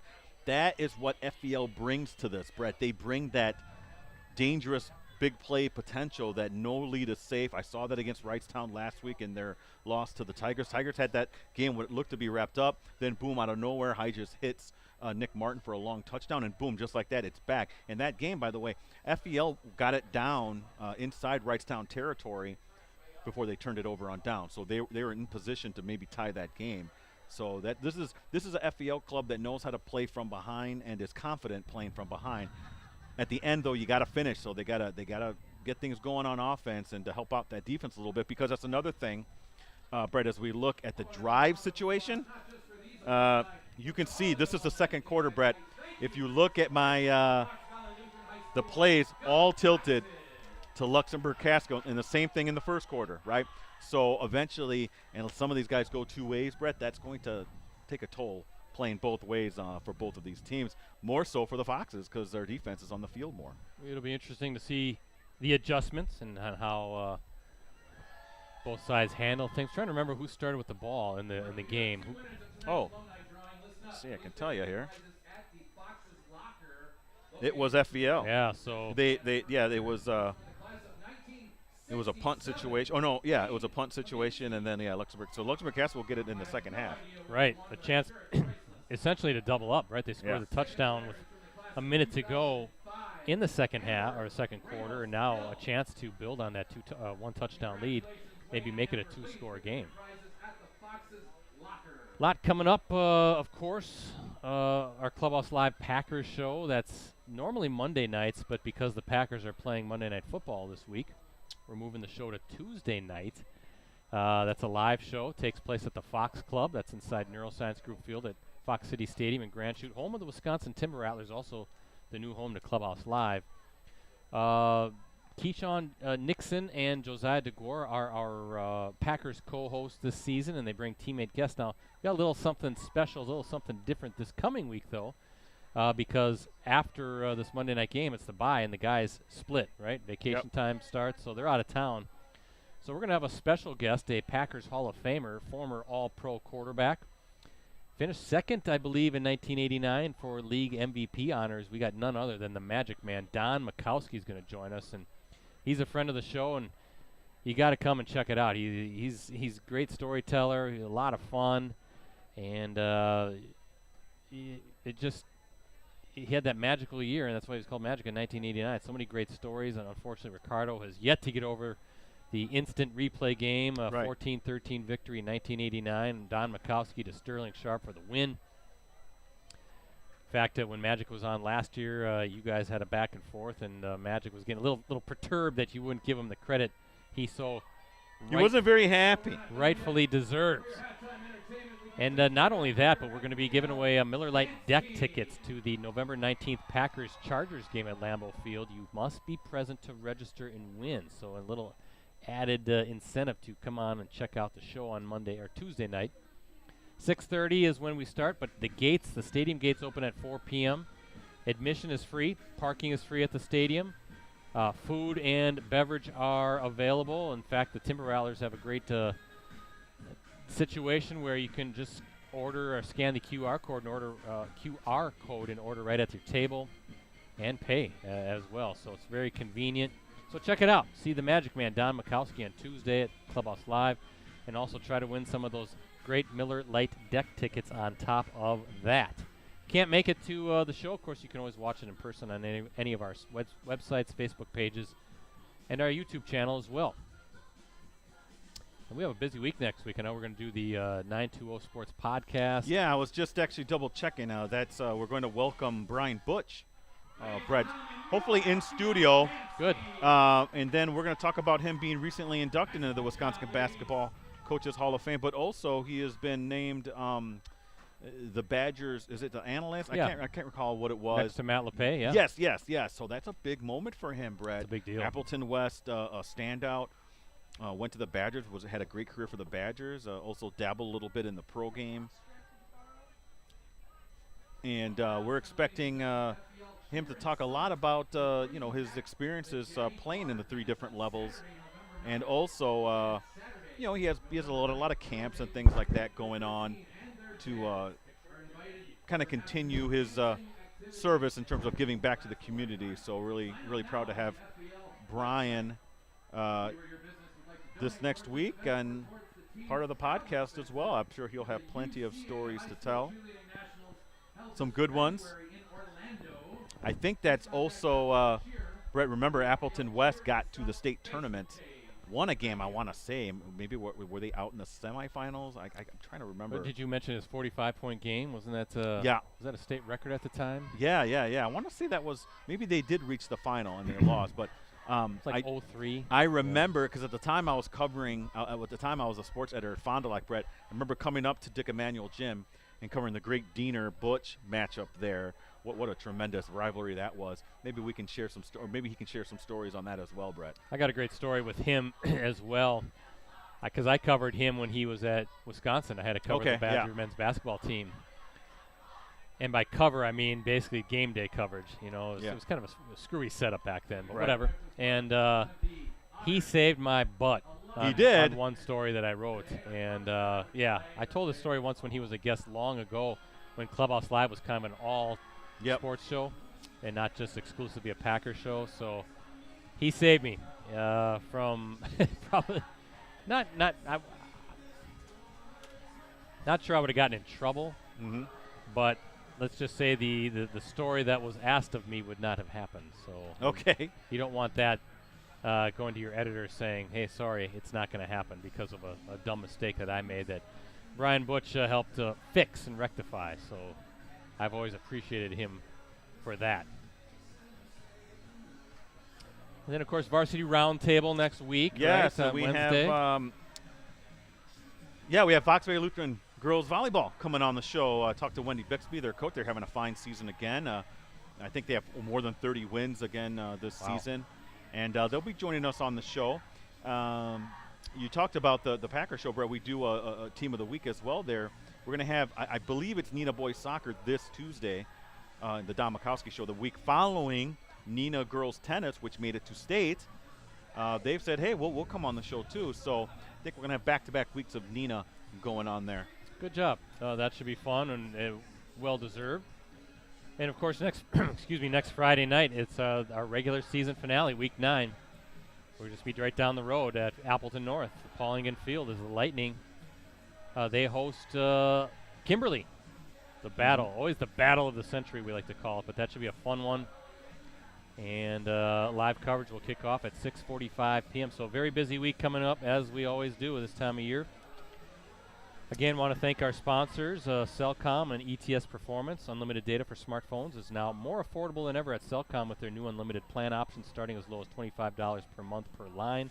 No matter how many lines you need, Cellcom has you covered. Visit cellcom.com/unlimitedplus for details. And I don't know if you guys saw it. Hopefully you were still online. Our new sponsor, ETS Performance, they had a nice commercial as well, but they are the leading provider of sports performance training for athletes across the Midwest and Northeast Wisconsin. ETS provides a customized approach to strength, speed, and injury prevention training for athletes of all sports, ages 8 and up. Train like the pros and take your performance to the next level. Visit etsperformance.com to schedule your free athlete evaluation today at the ETS location nearest you. And, of course, Coonies, right?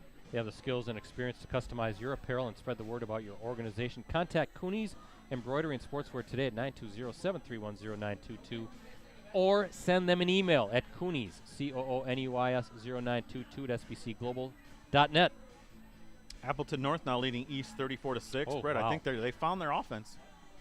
You've been kind of waiting for North to kind of figure it out on offense where they're scoring, more than like 15, 20 points a game. Because if you can do that with that defense, you can be really in a game against anybody.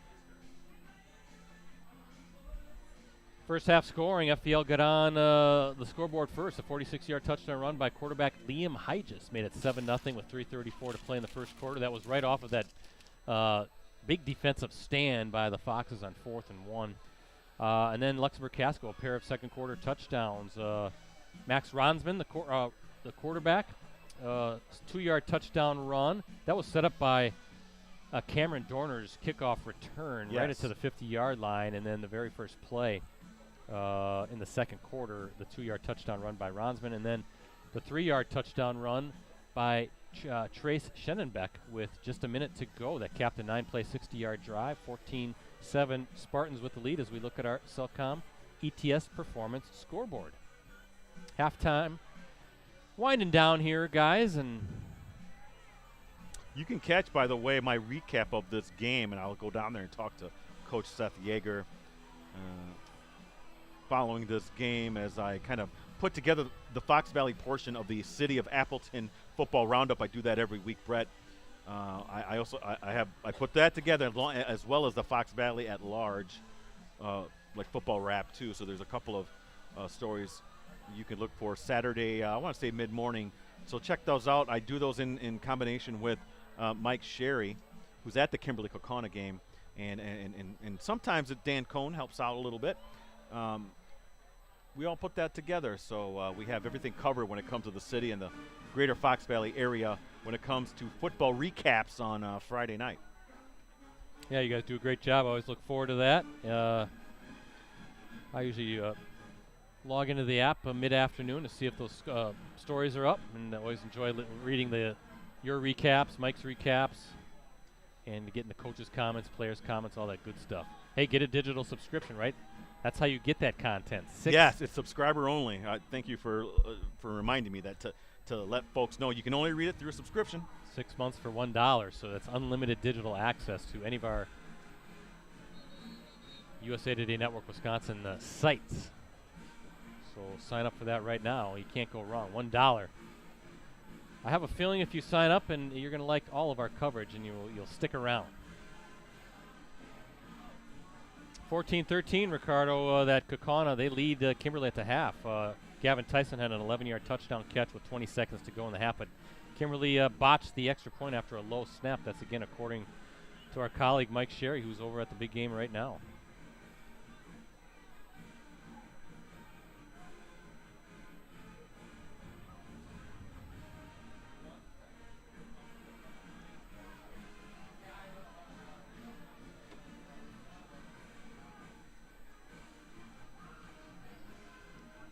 FEL getting ready to kick off here to start the second half.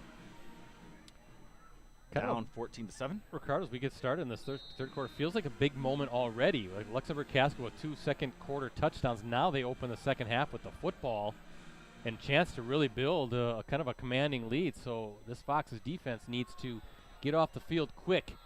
Easier said than done as Dorner now stopped at about the 25-yard line. Well, you kind of feel like FVL, if they can come up with a big play on defense, because right now, to me, Luxembourg-Casco has all the momentum. But all it takes is a defensive play or maybe, if you're Luxembourg-Casco, if they make a few mistakes and you're looking at a 1st and 20 or something like that, then little things like that change momentum. But right now, to me, the Spartans have it going into the second half.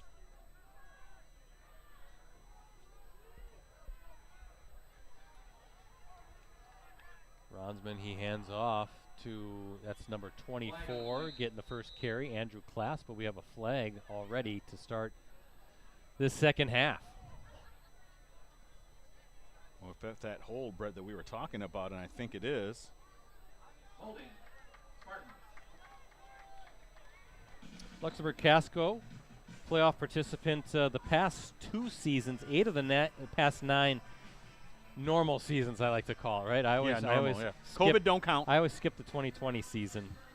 Fox Valley Lutheran, they've been a playoff participant in every season since 2015, again, not counting that COVID season. It's too bad because I think we saw one of the greatest teams ever with that Fond du Lac team. Fond du Lac team. Oh, boy. They'd probably win it all, right? To me, they do.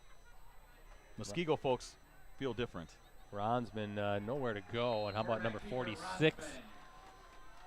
Trenton Hine, 6'5", 210-pound defensive end getting there. And look at this. This is exactly what you want if you're the Foxes, right? Second and long, way behind the sticks here. Holding call to start the second half or start this offensive series. And then I think Ronsman was dropped for a loss.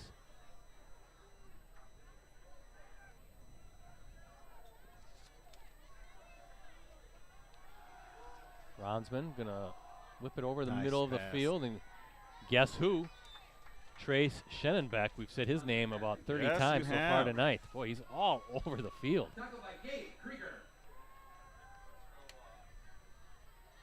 Third down now, and a much more manageable third down. Ball at the 30, third and what, 5?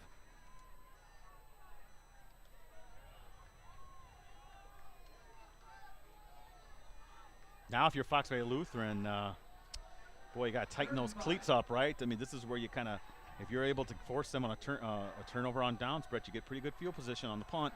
Ronsman, he's got all day long. Where does he want to go? Where does he want to go? Time. And he's got, oh, knocked away. Oh, it's caught. It is caught. It's caught. Far side. That's number 18, Schley, with the catch. It was knocked up by a defender, Ricardo. I think it was intended for Schenenbeck down on that far side. And Schley was right there. Braden Schley, far sideline with a huge first down grab. Wow.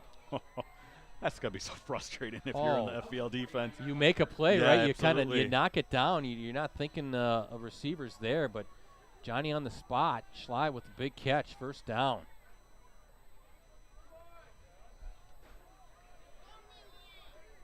Good concentration by the senior. Ronsman's going to keep it, looking for a hole, dancing his way inside FVL territory, about the 45-yard line. Yeah, Brett, dancing. That's a good description. He just glides through the line. You know. Yeah, doing it with the arms and the legs, right? The arm, I should say, not both arms, but that's really all that's missing from his game, right? And being ambidextrous. Ambidextrous. I was going to say easy there. That's a tough word for me to say. Yeah. Those big words are really difficult. But long words, not good for Hulk. I just like the words ball, snap, catch. Yes. Marking this at the 42. Yeah, good catch by Mason Trimberger. It's going to bring up a third and short, Brett. But, yeah, Ron's been very impressive. Yeah, he's been doing a great job of mixing in the pass. He's very accurate. I got to pull a Shaq. I wasn't aware of your game, Max, so please forgive me. Yeah, there you go. And he's going to keep it, and he's got the first down and more. And watch out. Watch out. Oh, big hit. Finally brought down. And I think that back judge, yeah, he's down. I think he slipped on the grass or something. I hope he's all right.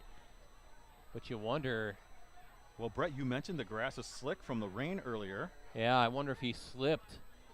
And see if he, boy, those are tough little moves, right? You wonder if he pulled something or did something to a knee. Ooh, as someone with jittery and blown out ACLs, I feel the pain up here. Brett, by the way, Ronsman with that 25-yard run, 14 carries, 87 yards. Yeah, again, coming in as one of the leaders as far as passing yardage and rushing yardage, and really putting it on full display tonight, and doing a good job of working behind a very physical and assignment sound offensive line. Those guys are just blocking their tails off, and I think Ronsman and all those guys, they just read those guys so well. They stay behind the blockers. They don't get ahead of them, and just let those guys do the work. So an injury timeout. Is he a back judge? The official took a tough spill. Hate to see that.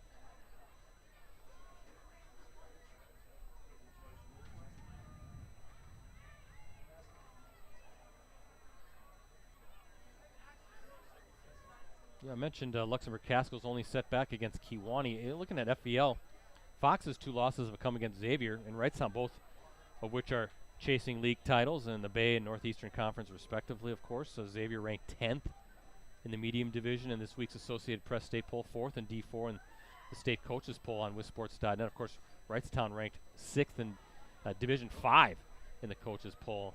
And thinking that Wrightstown going down to D5 is probably going to make a pretty deep run. Yeah, would you say? I was actually talking with Coach Klister about that. That's a very they're not used to being in Division 5. No. I'll just say so. I was really surprised to see that, but then looked up in their enrollment, and it seemed like it was about 100 fewer than like Little Chute. I think they're in the 400 range, Little Chute in the low 500 range. So you see the cart being brought out for the official. So now the rest of the crew are going to kind of have to figure out how this is going to work, as it looks like one of the officials is going to be carted off. Not sure what the injury was, but he went down and stayed down for a while, and hopefully he'll be all right.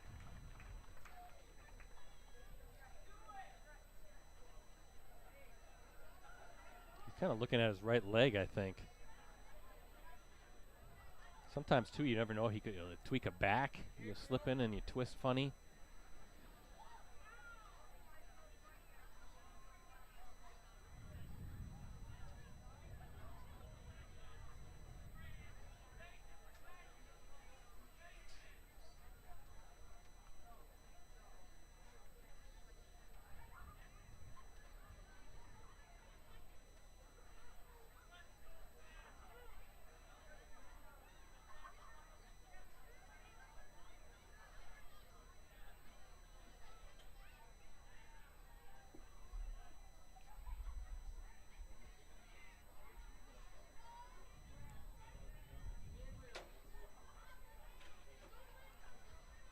Now I wonder how this changes the officiating setup. They must go through training like this, they do. Right? Ask Ken, the official. I should. That's too bad. Hate to see it. These guys work so hard. They have such a love for the game, and nice to hear the crowd giving him some applause as he's taken off the field.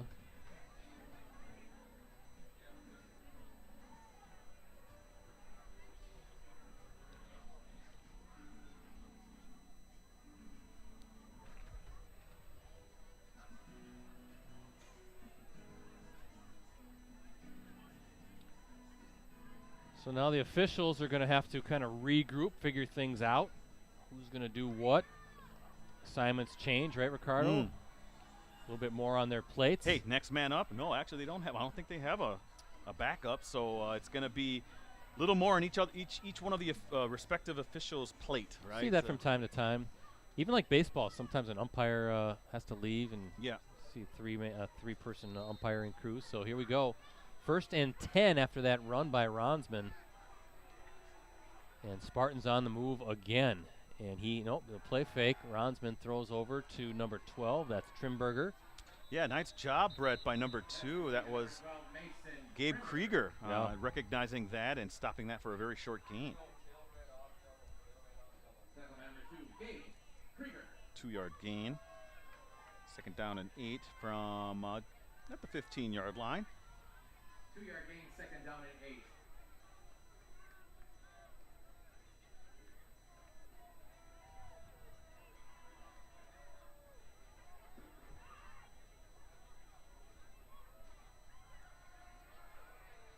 And look at this, big run again by Schenenbeck. Yeah, that's not the first time we've seen that one. No. And a first down, and boy, this is a perfect start to this second half for the Spartans. Already up 2 scores and really trying to take command of this game, making this a 2-score game. Knocking at the door here for another touchdown, first and goal at the 6. Yeah, Schenenbeck had 2 other carries on that similar play, Brett, each for 10 yards. That was 9 yards. Ronsman, ooh. Looks like Ronsman was going to keep it, but instead he hands off to class number 24, the junior running back, inside the 5, down to, Stopped by 67, John Unruh. I'm going to say the 3-yard line, it looks like. Yeah, 4-yard line.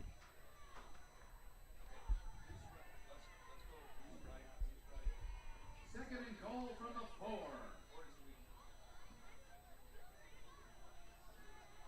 Boy, this feels like if they're able to get a touchdown here, Brett, that really puts FVL in a tough spot. It's a an uphill climb, no doubt about it. A steep one at that. Ronsman hands right off, up the and middle. there, that's a Class, 4-yard yeah. touchdown run by Class, and what a drive to start this second half for the Spartans. 3 straight touchdown scores, and they have definitely taken command of this one. Yeah, 11 plays, 75 yards on the drive, Brett.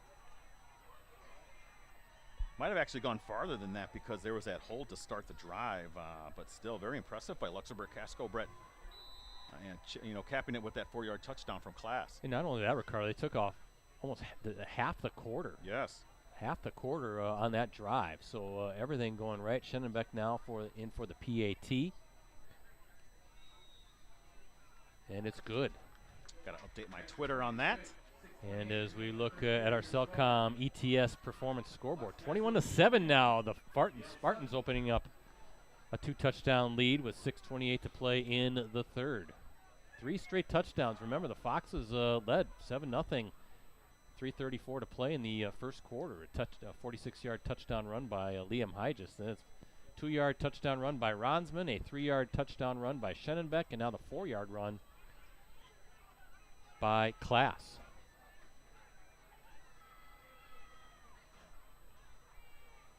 And as Ricardo just said, some work in front of the Foxes here, down 21-7.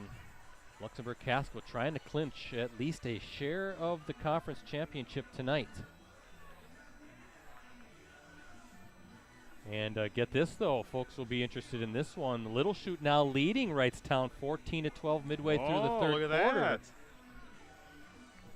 And Little Chute not playing without its regular starting quarterback. Charlie Vandenberg is out. I don't know if he's out for the season, but been out for a little bit now. Yeah, number 43 for the Foxes. He caught that, Elijah Last, but on his knee, so that's where the ball will be spotted. But an opportunity, perhaps, Ricardo, if the Mustangs win that game and the Spartans hold on to win this game, Luxembourg-Casco, the outright NEC champs tonight. That would be an unexpected surprise for them, but no surprise, though, again, what we were talking about earlier, how these NEC games, you get a Freedom Wrightstown, a Freedom Little Chute, a Little Chute Wrightstown, FVL Freedom, we've seen some close battles. This one, not over yet by any stretch. Let's see what Liam Hygis can do to try to get his Foxes back into this one. He's going to toss it over to Egan, and nothing doing. Flag on top of that, but good play by number 18, Braden Schley, to bring down Egan on that toss. it's holding on FVL as well, so are they going to accept that? Because that's a couple-yard loss. I think they're going to take them back. Homecoming night. These FEL students, they're thinking they got gypped. All these other homecomings have been like beautiful summer weather. Right. Those days, I think, might be done.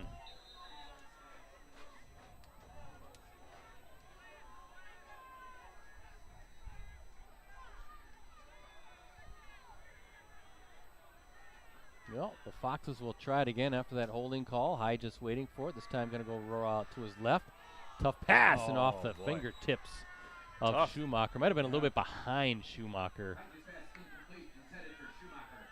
And Ricardo Luxembourg did not accept that penalty. No, they took the play itself, and I think that's a good decision because it was a loss anyway. So 3rd and 12 coming up, and boy, this feels kind of like the game almost right now, doesn't it? Lux-Casco, the way their offense is moving the ball, it's tough. FEL, though, again, they have that big strike capability. Let's see what Hyges can do. 3rd and 12. To try to set up a screen and just too high. And it was intercepted. Schenenbeck, Ricardo. He's going to weave his way. Almost. He's into the end zone. A pick 6 for Schenenbeck. Wow. I want to say that was about a 27-yard interception return, Brett. But boy, oh boy, you talk about happening at the wrong time. I don't dispute the call. I think maybe the way they've been rushing the passer and that kind of stuff, that a screen was a good way to go. But yeah, Shane back. What else can the kid do tonight? Boy, he has been something else. That is his 2nd touchdown of the game. He's got the 3-yard touchdown run in the 2nd quarter. Is he going to kick the extra point too? Yeah, he's going to do that. He's their kicker.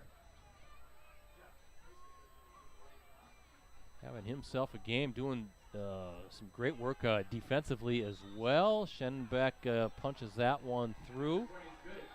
And after that pick 6, Ricardo, you're going to call it 27 yards? I had 27 yards, but, I was just kind of seeing where he picked it off. I might got it like maybe after he ran it a little bit, but I'm calling it 27. We'll call it unofficially a 27-yard pick thank 6. You. Anything with me is unofficial, my friend. By Trace Schenenbeck, and with 5:47 to play, our Cellcom and ETS Performance scoreboard, all Luxembourg-Casco now, 28-7, 28 unanswered points.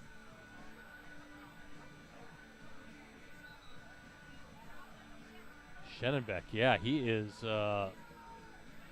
doing great work from that tight end spot offensively. He's kicking PATs, and then we saw all the stuff he's been doing defensively tonight from that linebacker spot. That's the highlight of them all, the 27-yard interception return for a score. Is that the 2nd interception tonight thrown by the Foxes, I want to say? I believe it was. 5:47 left. And now what, Ricardo? There's still 5:47 to go in the 3rd quarter, but you're down 21 points, down 3 scores, and just can't get much going. Pretty much in got-to-score-now mode if you're FEL. What if they try to change the tempo a little bit, try to go, that one will sail out of bounds, so penalty, but maybe to give that offense a little bit of a jolt and get that Luxembourg-Casco defense maybe on its heels, try to go a little bit more faster tempo, maybe hurry-up type stuff.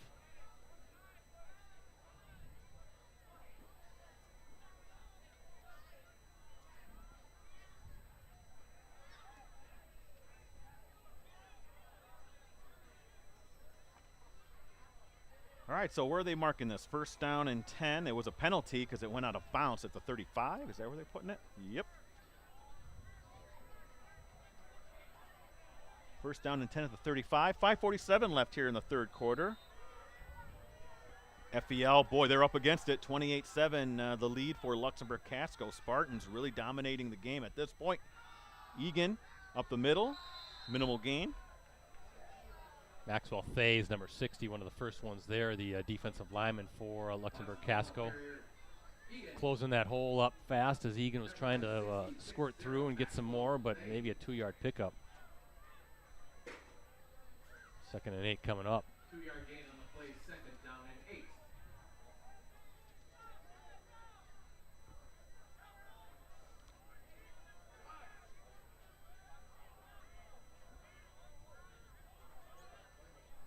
Just quick screen over to the left side, but good pursuit by the Spartans. David Schumacher with the reception. Ricardo, I'm actually looking out there for Schenenbeck, number 3. I think they're actually giving the kid a little bit of a breather. Well, now he's coming in. I was going to say he earned it. From the 39-yard line. Kind of keep your eyes on number 3 for the Spartans. Having a big overall night. Well, I'll say this, like Luxembourg-Casco shut down the FEL run game, and that has really kind of short-circuited the FEL offense, Brett, because when you don't have that balance, it's very difficult to get any kind of rhythm on offense. Because I have Jack Egan, Brett, 6 carries, 12 yards, and he's one of the top guys, the top rusher for FEL. When he's not able to get things going, it makes life really difficult for Liam Hedges in the passing game. Here's a big 3rd down for the Foxes. Let's see if they can keep the sticks moving. As guess who? Schenenbeck was right there, bringing down Hedges. Jeez, Schenenbeck is just Ricardo everywhere.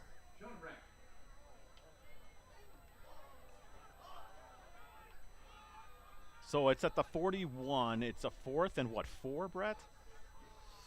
Is it decision time? I think you have to go for it. You do. You're down 3 scores. Yep. Now the Spartans are lined up. Now they're going to punt it away. Okay. So Fox is trusting their defense to try to just get a stop and maybe somehow swing momentum. Maybe, you never know. It could be a miscue on special teams. Dorner saying to get away from it, and down by Nick Martin grabbing the ball right at about the 30-yard line.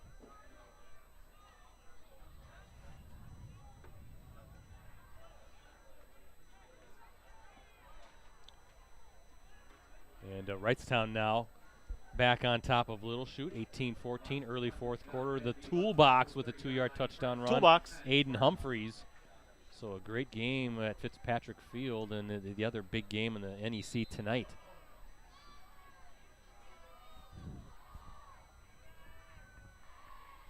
First and 10 from the 30 for Lux-Casco, up 28-7. Ronsman back to throw. Over the middle. He's got Dorner. Oh, overshot him. I was going to say, if FEL's Gabe Krieger was looking, Brett, that was a pick. Gabe Krieger back on the coverage. Luxembourg-Casco coach Ricardo Neil Searing. He's in his 4th season now with the Spartans, really doing a nice job. Took over for Dylan Manny, who left that post to become a teacher at Bayport, and where Manny is now the athletic director, actually. Okay. But Searing also, Ricardo, the Luxembourg-Casco boys and girls track and field coach as well.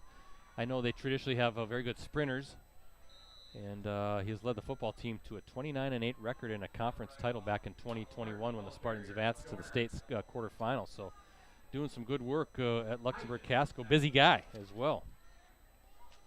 Luxembourg-Casco is pretty good at everything. It seems like it, doesn't it? Yeah. A nice town. I like going there. I've been through there a handful of times. Brett, I have Dorn unofficially 10 carries, 52 yards. 3rd down. See if the Spartans can pick this one. Oh, nice. They have that blocked right there. Yep, and really well set up. And that is Schley across the field. I hear some whistling. There is a flag. I see it at the 46, far away, on the side of the field. Again, both teams in the playoffs. This is a fight now for conference supremacy, right, and playoff seeding. Fox's best playoff run, remember this, way back in 2001. Remember, they won the Division III state championship under Wisconsin Football Coaches Association Hall of Famer Gene Strews. Also served as FEL's athletic director for 38 years. Remember that one? Yes. Foxes beat Wanakee 23-13 in the state title game that season, finishing 13-1. How Gene Strews is doing these days. Should ask our friend Julie Detchen. I know she's out here taking photos tonight. Gene, I'll never forget, Ricardo, when we first started streaming games back in 2008. I think we were here for one of them, and he kind of looked at us and thought, well, you guys want to do what? Yeah, what are you guys doing?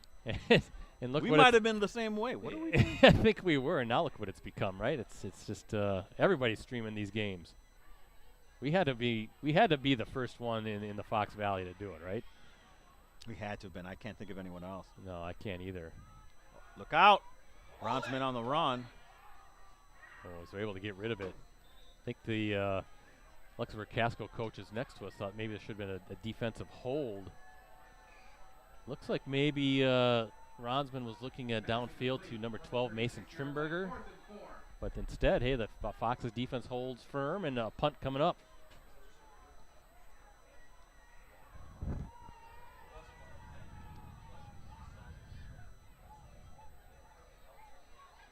Back deep for FPL, Nick Martin.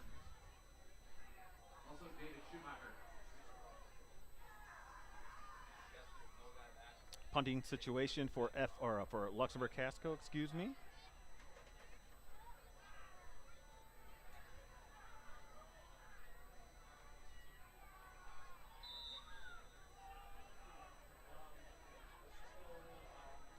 Talked about Neil Searing on the Luxembourg-Casco side. How about Seth Yeager on the FEL side? 5th season now leading the Foxes. He was the head coach previously at Winnebago Lutheran in the 2 seasons before his move to FEL. He's got the Foxes to a 29-20 record so far and 3 full season playoff berths. So doing some good work for FEL is Seth Yeager.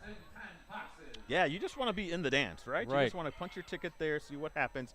Brett, we've seen many teams go into the dance, some maybe not heralded, and they win the whole thing. Remember Winneconne? Oh, back in 2013, Going I was going to in? say that. Yeah, Yeah. I remember that. Weren't they a sub-500 They team? were. And snuck in and ended up winning the D4 title, didn't they? 4 and 5, I believe they Yeah. were. I remember that team because my oldest played against that team and beat them. A lot of teams beat them in the regular season, but they were able to put it all together. Just got hot at the Yeah. right time. In fact, I thought they played. Didn't they play Platteville? Platteville, which was also, I Yeah. think, entered with the losing record. Yeah, it was bizarre how that But turned I out. have personally seen St. Mary Springs twice enter with losing records and then make the championship game.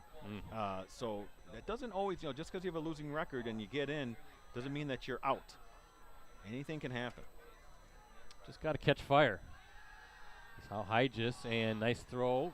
Good catch. Reaching behind, that's David Schumacher. Fumble? I think they're calling him down.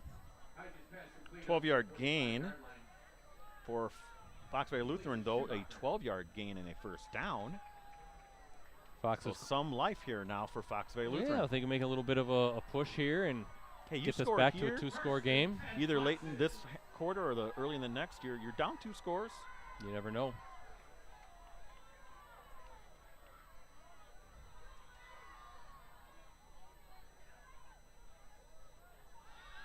Just blitz coming. Look Watch. Oh, out. he took a hit and nice throw and catch. Wow. I don't know if that was where it was supposed to go, Brett, but that's where it ended up. How about Jack Egan over the middle of the field in traffic, knowing he was going to take a shot, and he catches it. Of course, just knowing he's going to take a shot as well, stands firm and delivers a pretty good ball to Egan. Yeah, 18 and 12 yards, back-to-back pass completions for Liam Hygis. Yeah, he has a pair of 200-plus passing games this season, 260 yards and 4 touchdowns. That's a Week 1 win over Winneconne, by the way. Also 289 yards and 2 TDs in a Week 3 win over Shawano. Seems like he's been doing a little draw play by Egan now on the run and some momentum for the Foxes. Yeah. You almost want to get to the line and run one more play before this quarter gives you an unwanted timeout maybe and keep that momentum going. I just entered tonight's action with 2,431 career passing yards and 28 touchdowns. Also 65, Ethan Rufio. Longest run of the night for Egan, Brett. 8 carries, 27 yards for Jack Egan. Yeah, I like this too, this hustle. Let's Just get get up there, yeah. Run one more play before the quarter winds down. And he gets the snap off, and he's just going to he's going to go downfield. Got him. And is that a catch? It is. Nick Martin. 23 yards, is that what I have it as? 23 yards. Wow. Brett, I thought Liam Hygis did a good job of pulling the defense in. Yes. And then finding Martin, streaking, getting some separation, and I think Martin made a nice catch too, Brett. Tough catch, high catch. Yeah, high pointing the ball and bringing that one in. Lohberger now in for the PAT, but you talk about a little bit of a momentum changer there. And I love the hustle and the urgency, Ricardo, to end that quarter. You're feeling it. You had some things going, and you didn't want that quarter break. How many times do you see it? All of a sudden, it sort of pops the balloon, deflates things, and then you can't get things going again. So they hustled to the line, and you said it right. It looked like he was just going to tuck it in and run. Got that defense coming up, and he just stopped and delivered a nice ball to Martin in the back of the end zone.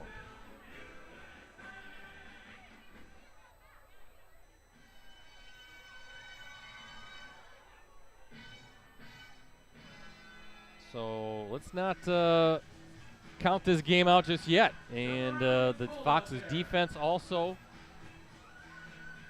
getting the stop and getting the ball to their offense. And now we'll see how Luxembourg-Casco responds as we look at our Cellcom ETS performance scoreboard. Now it's 28-14 Spartans. This is where if you're Luxembourg-Casco, Ricardo, you need one of those 6-minute touchdown drives to kind of put it away like we saw. Yeah, if you're Luxembourg-Casco, that's exactly what the doctor would order for you. Just a nice, distinct drive, peppering with a lot of short runs, keeping the first downs coming. 18-14 Wrightstown, as I mentioned, leading Little Chute early fourth quarter. A lot of eyes on that game as well in the NEC. Wrightstown hoping to be playing for a share of the conference title next week. They take on Luxembourg-Casco. FPL saying, hold on now. We're not done yet. Kokana still leading Kimberly 14-13 after 3 quarters, Brett. Well, until they're beaten, I'm not going to pick against the Papermakers. Good job fielding the kick on the bounce was Brady Massey, the senior. And now we'll see if the Spartans can do what they did to open the third quarter, almost a 6-minute touchdown drive to take a 2-score lead. That's what you know that Neil Searing and the coaching staff is talking to the big guys up front, right? Yep. And you're talking to your quarterback, Max Ronsman, to see if he can continue to keep the Foxes' defense off balance with that nice mix of run and pass. And by run, I'm meaning a lot of him doing the running.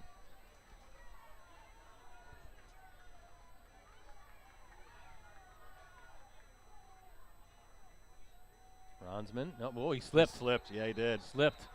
And he's going to lose a few yards on that. Slippery turf. Again, cold night here in Appleton. A little bit of a mist to start this game, so the field is still wet. Well, boy, if you're FPL, you're looking for any kind of lucky breaks going your way, and that's one of them right there. But how many times have we seen this situation where it looks like Luxembourg-Casco going the wrong way, and they're able to pick up chunk yardage? See if they can do it again and force a third and manageable. Is Ronsman now talking to his line and getting the play call in, and he's going to hand it off to number 24. That's Andrew Class, and third down now, and a little bit more manageable for the Spartans offense. But boy, this is a big moment again. 11 minutes to go and a chance for FPL to get its offense back on the field quickly. You said it, Brett. Makes it more manageable. It's a third down and what, a long 6? Short, I would say it's third and 6. Third and 6. Third and 6. FPL's defense has to come through here, Brett. Hand up, nope, play fake, Ronsman, and they got the numbers. And it's brought down. He's shy. Who was that to? That was to 18, Schley. Fourth and 1. Yeah, now what do you do? Oh, boy. Well, I'd go for it.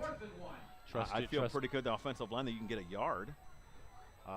But this is gambling. And what do we get, a timeout here? Then we have a player down for FEL. Oh, okay. I think that's Egan. Yep, it is. So it gives both sides a chance to regroup here, too. Fourth and 1, but more of a short one, isn't it? You look at the down marker next to the first down stick there across the way.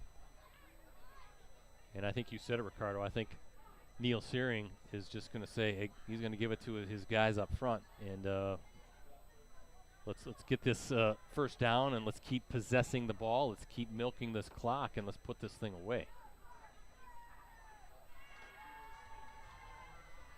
By the way, Appleton North's offense is back, 42-6 over Appleton East. That's East homecoming, by the way. Boy. But boy, good for Coach Somm and that offense. They've been, like we said, Brett, the last couple weeks, they've been kind of having a tough time. Now they have gone against good teams, but nice to see North bounce back with a big win. Quickly to the line are the Spartans running to the line. Someone's not covering. And Ronsman's just going to keep it. Ooh, he got got it. He got it. I'm surprised we didn't see more of the tush push formation that's become so prevalent in the NFL. They saw it last night. Can you do it at the high school? I don't know. I That's a good question. Saw it a few times last night with Justin Fields. And yeah, the Bears. they did it 3 times actually, and it worked all 3 times. By the way, congratulations to your Bears. Yeah. The Fields look pretty good. You know, just got to stack the wins now. Although I have to think, Ricardo, you were getting a little nervous as the Commanders. Of course I do. That defense is terrible for the Bears. It is terrible. The Bears deserve to win that one, right? After 14 straight losses, and of course, the great Dick Butkus passing away yesterday as well. It was a long time coming. The break kind of went their way a little bit, wouldn't you say, in some respects? I think so. That happens. Maybe you know how I am, Brett. I don't get too high with the wins or too low with the losses. It's a long season. Maybe they don't need Caleb Williams. Maybe they have their quarterback. I think they do. I'd like to think that. It makes it a lot easier if you feel you do, don't it?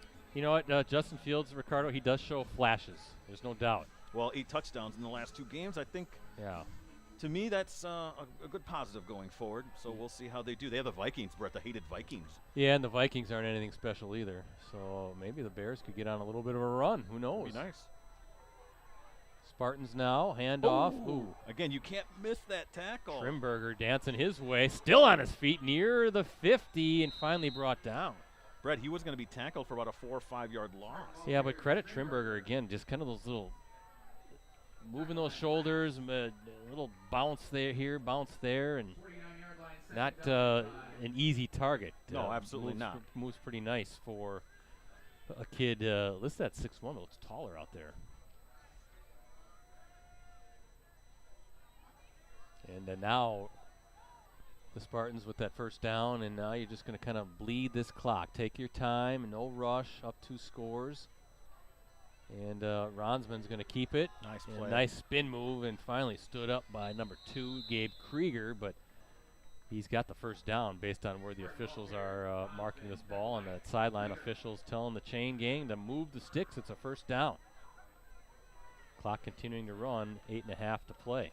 17 carries, 91 yards for Ronsman. Brett, I really like this. This offense, to me, fits his skill set perfectly. As a runner, you know, on those option plays, I mean, he's a slippery guy, you know. To me, I don't think you ever see him really take a direct hit. That's how low to the ground and with great balance that he runs.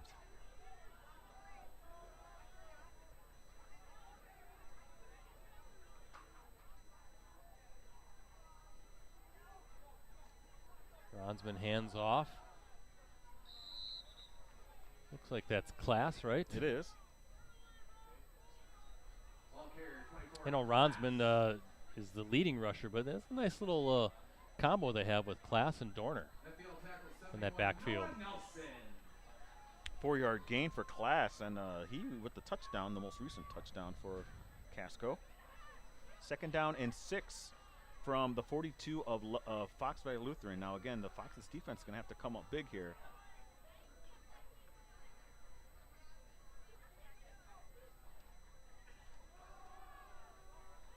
Class looking for some space. Thought the football was going to come out there for a second, but he holds on right at the 40-yard line. So 3rd down coming up, and boy, if you're FVL, you got to get off the field here. 3rd and 4, very important down here for the Foxes. The Luxembourg-Casco, I would watch that Shane Beck. He has been Shannon Beck, yeah. Shannon Beck. Maybe looking trying to get to draw that offsides call again. Now some final instruction for his offensive line as Max Ronsman waiting for the snap. Yeah, let's see if you're right, Ricardo. Nope, Ronsman's just going to kind of keep it. That's a big old number 55 for the Foxes. Cody. They called it down at the 38. Liebsite. Cody Liebsite with the tackle. And I'm guessing Neil Searing, he's going to trust his defense, so this is a 4 down territory right here. Unless unless he's thinking, well, punt would put them back. Yeah. I mean, this is why they make the decisions, Brett. You could punt this away, right? And I think what now Luxembourg-Casco is going to do is let the clock run and then burn a timeout, talk things over. Well, maybe not. They're looking at the sideline for quite some time. They might be trying to get them to jump again here. And now the official's starting to, they're going to call a timeout, yeah. Official behind those linebackers are starting to count. Right. And that's not a bad thing. Take the timeout. It's 5:48 to play. You ran some more clock. 4th and 3 coming up. I'd be tempted to punt and just make this a long field and really make it tough. That's what I would do. People might think that's a bit conservative, but you're up 2 touchdowns. Yeah. Your defense has been playing pretty well for the most part in the game. Trust your defense. That's a long way you got to go if they do get it, like say inside the 15 or the 10.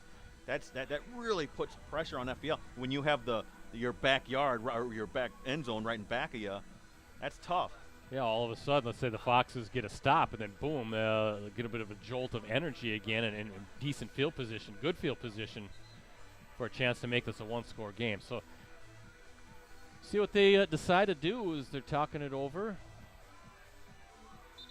and they're going to bring that offense out. So yeah, they are. Okay. That's why we're not coaches. Well, they have confidence. They're with these guys every practice, Brett. They feel they can get 3 yards. Oh, look at this. I mean, you talk about a stacked box here, right? I mean, this is a big jumbo formation. It's going to be a big scrum, and Ronsman, he's got some space and then some, and there you go. How about that for Ronsman, Ricardo? 38-yard touchdown. Have faith in that offensive line. You have faith in Ronsman to make the right read, hit that outside, and Ronsman has superior speed. You see him take it to the house, and this might be it right here, Brett. That might have been. So credit to Neil Searing for not listening to us. Yeah. Just laughing at our suggestion. We would have punted it away. Instead, he just ran 34 yards for his second touchdown run of the night. As Schendenbeck now out for another PAT attempt. Drills that one through. And as we look at our Cellcom ETS performance scoreboard, 35-14, back to a 3-score lead for the Spartans. Is that 4th and 3? I had 4th and 2, but yeah. You know what I like about that design? I mean, you had you had it bunched. You like this jumbo formation out. You had everybody in the box, and you open it up for Ronsman just to get outside. I mean, there was a whole bunch of space, and he's got the wheels to turn that corner. Once he did, he was gone. That puts so much pressure on the edge defenders. It does. To contain that. And one slip, one just hesitation, and you're done. So it's tough. In some ways, you could almost call that, Ricardo, a little bit of a misdirection, right? Because everybody's expecting you to go north-south, and instead he bounces it out and runs east-west, gets around that corner, and gone. Rosie, I don't know what you think of this remix of the Van Halen classic. It seems like a dance version of it. Yeah. Kind of strange.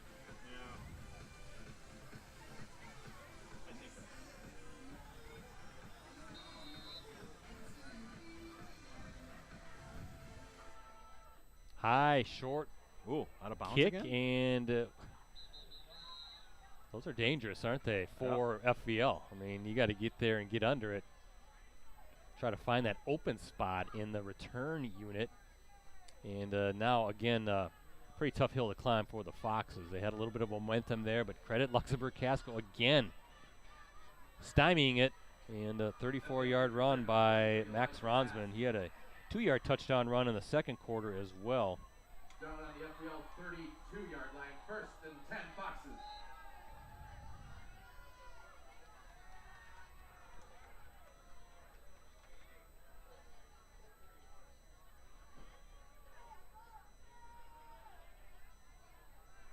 High, just low snap. He's going to Martin downfield and over the shoulder catch. And he's still in bounds, slips. But what a catch by Martin. Ricardo, what a throw over the shoulder catch along the sideline there. Yeah. Beautiful hook up between the two. I was kind of waiting for Liam Hyges to kind of hit some long passes.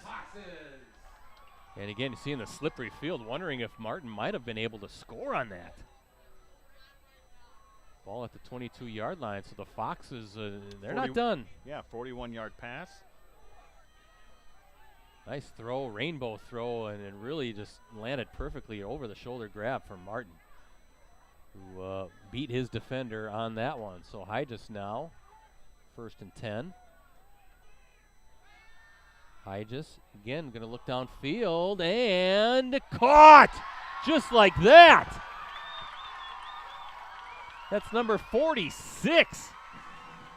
Trenton Hine with the TD catch.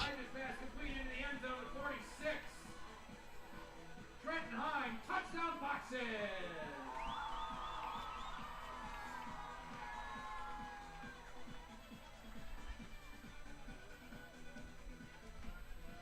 My goodness. Well, that's one way to score quick. I guess. Holy smokes. That was some good passing there by Hygis. PAT is good, and it's back to a 2-score game with 4:53 to play.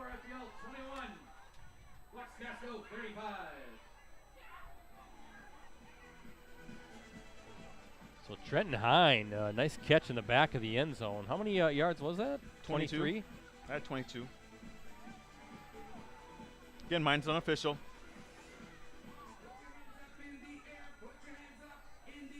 And the Foxes, Ricardo, saying we're going to kind of be pesky here. Yeah. There's a good look at Hine with a nice concentration there. And Hygis delivering some nice passes.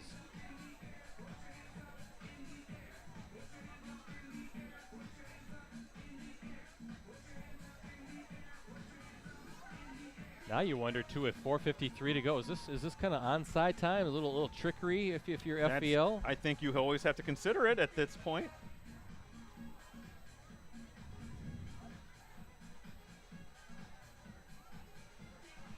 About 5 minutes ago, I saw somebody eating a dilly bar tonight. That's not cause for celebration. Nothing is.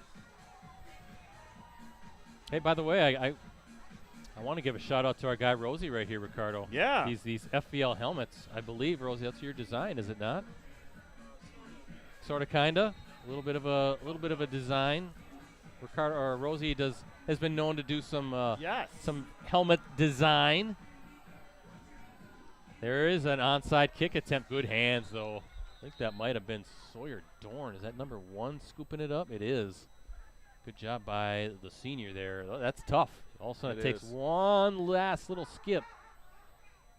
Or it just kind of slips through the fingers of Dorn, but no, he secured it very nicely. And 1st down and 10 at the 48-yard line for the Spartans, who haven't sewed this one up just yet.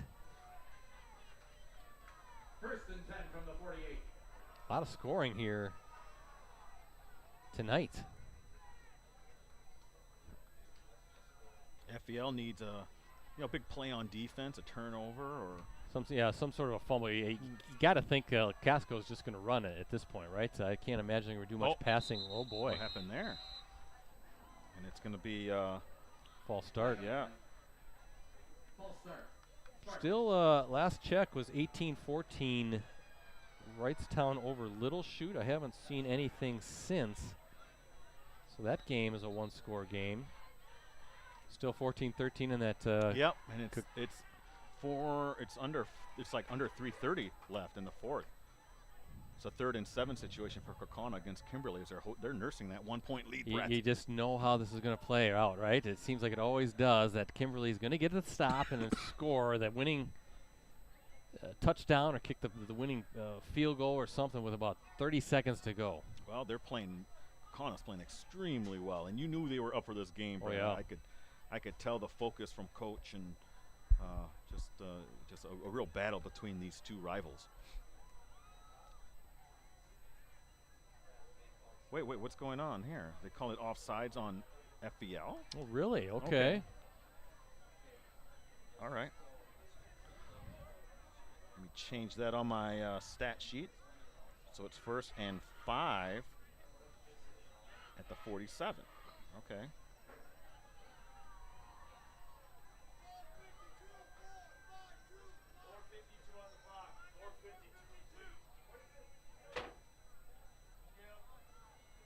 put a couple more seconds on the clock, make it 4:52. I think there's some confusion, Ricardo, on what happened here as far as the penalty. Must have just been offsides defense. I thought the signal was false start, right?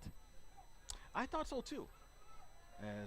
Oh, wow. Oh, good job by number 9, Vanderweel, just to get out of that. Number 10, Hygis, of course, who also plays linebacker. There's a besides flag on the quarterback. play as Another well, flag, and this time It it's is against holding. Okay. the Spartans holding.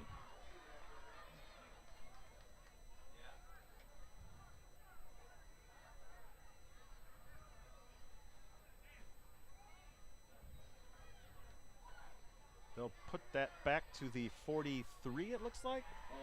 Yeah. 43-yard line. First down and 15. To remain first down.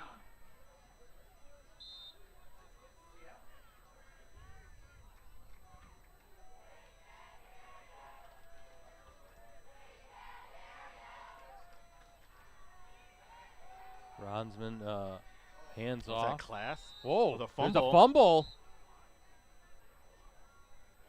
And I think the Spartans got it back.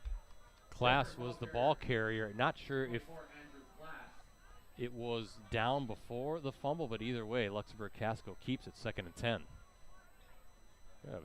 Disjointed series here. Okay, Nina's up over Fondi, 14-7. Brett. Ooh, interesting. I don't know if that was a final or not.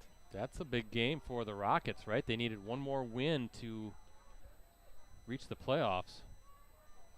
Yeah, it is a final. We got a text from our friend John Yoke. The Rockets with a huge win over Fond du Lac. And now the Cardinals are they on the outside looking in still? I think they are. Ronsman pulled down. Be kind of curious to know, too, if Evan Van Evenhoven was back for the Rockets in that one, or if it was still Ashton Van Beek. Remember, Van Evenhoven, the standout quarterback for the Rockets, been really out a lot of the year with injury. Right. Was able to finally come back, but then last week in the game we streamed against Kibberley, he was knocked out again with, was it an ankle or a foot injury? And yes, Van Beek, ankle injury. Yeah, the Van Beek came in again, and he's got experience as a freshman quarterback. He's actually done quite well considering how young he is to play in the FBA. Is basically, what, a 14-year-old? So we would love to know if Van Evenhoven, who's a junior, was back in, and that's a big win for the Rockets. So they are in the playoffs. Boy, this is going to be really interesting to see how these brackets play out, how the computer puts these teams together. We're going to get some really, really intriguing first and second round games that normally we would think maybe should be a little bit later on in the playoffs. Yeah, I agree, Brett. I think, but that's kind of the surprise we get with the brackets. Now I don't know with the HAL 9000 doing all the bracket.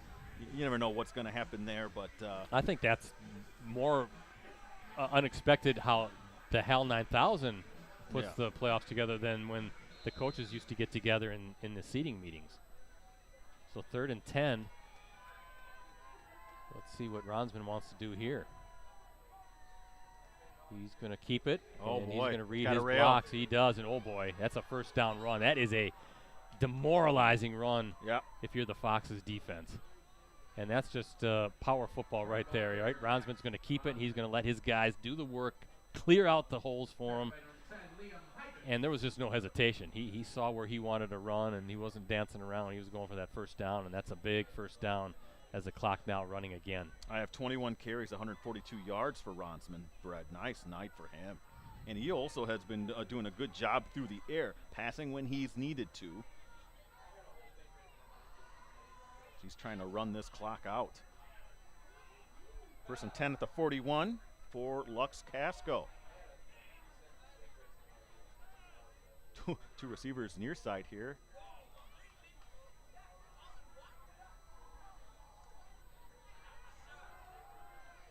Class stood up, did a good job of keeping his balance, kind of slipped. Hey, we have a final. Wrightstown beats Little Chute 18-14. Ooh, close game as you thought, Brett. Yep, and always is between those two teams. But in the way it's kind of looking now, Ricardo, the Spartans will clinch at least a share of the title, but a chance for Wrightstown to get a piece of that pie, right? Now for Little Chute, they lost 4 in a row. And I got to ask you, when you look at the conference standings, so the Mustangs now 2-4 in league play. The best they can do is 3-4 and maybe 5-4 overall. Is that enough to get into the playoffs with a sub 500 conference? You can, record? depending on how it all shakes out, like how many teams qualify. There's been a number of teams under 500 that have made the playoffs. I think it's in the low 20s the last several years. So it's not out of the realm of possibility. Because you even look at like Freedom 1-4 in conference play, but they're playing Denmark. You assume they're going to win that game. Freedom could end up being 5-4 in the same thing, 3-4 in league play. When's the last time around here that neither the Mustangs nor the Irish have qualified for the playoffs in the same season? So you got to think that if they finish 5-4 overall, that certainly got a better shot of getting into the Division IV playoffs. But congratulations to the Tigers, who are keeping pace. And there's Dorner with another first down run. And Spartans looking pretty good here, controlling the clock, moving the chains, and in no big hurry now, up 2 scores. Spartan ball carrier Cameron Dorner. 63 yards and 11 carries for Dorner. Down to the 29-yard line, first And Brett, it's a 4th and 5 situation for Kimberly in this game against Kaukauna. Now this might be, I'm watching, is a little behind than what Mike Sherry might be reporting, though. I think it's about a few minutes behind, so. Down to crunch time for the Papermakers against the Ghosts. Well, that would make things a little bit more intriguing next week as well, wouldn't it? For our stream, we're going to stream in the Kimberly Appleton North game next Friday night, 6:45 live coverage, as Dorner now with the carry. Cameron Dorner ball carrier, second by 55. Cody Leakside. Timeout FBL. And the Fox is going to burn another timeout here. So yeah, Wrightstown now improves to 7-1 overall, 5-1 in league play. Looking like Spartans. It looks like an interception for Kaukauna here. Oh wow! They're going to win the game. I believe so. They're going to beat Kimberly tonight. Interception on a 4th and 5 situation for Kimberly. It looks like Kaukauna will secure the biggest win for them in this century. Oh, you can see on the stream just dancing, jumping around, celebrating. Boy, what kind of a team is Kaukauna going to be in D2? Yeah, that's the thing that people always forget. They're in D2. Their biggest competition is West Pier, a team that they beat earlier this year. You know, they're probably I would guess they're probably in condition course to meet again. What do you think about the missed PAT? Critical. And there's Mike Sherry with the at the final? The final, Kaukauna 14-13, beating Kimberly. Wow. Well, congratulations to the Ghosts. And now Kimberly, not the outright conference champs quite yet, are they? No. They will be tied with, what, Kaukauna? And not sure who Kaukauna plays next week. Again, we'll be streaming. They play Appleton East. Oh, okay. So you got to like their chances there, the Ghosts. And Kimberly with a tough one against Appleton North next week. And suddenly the Ghosts could be the Fox Valley Association champions this year. They could be. I tell you, Appleton North would love to spoil the party, Brett.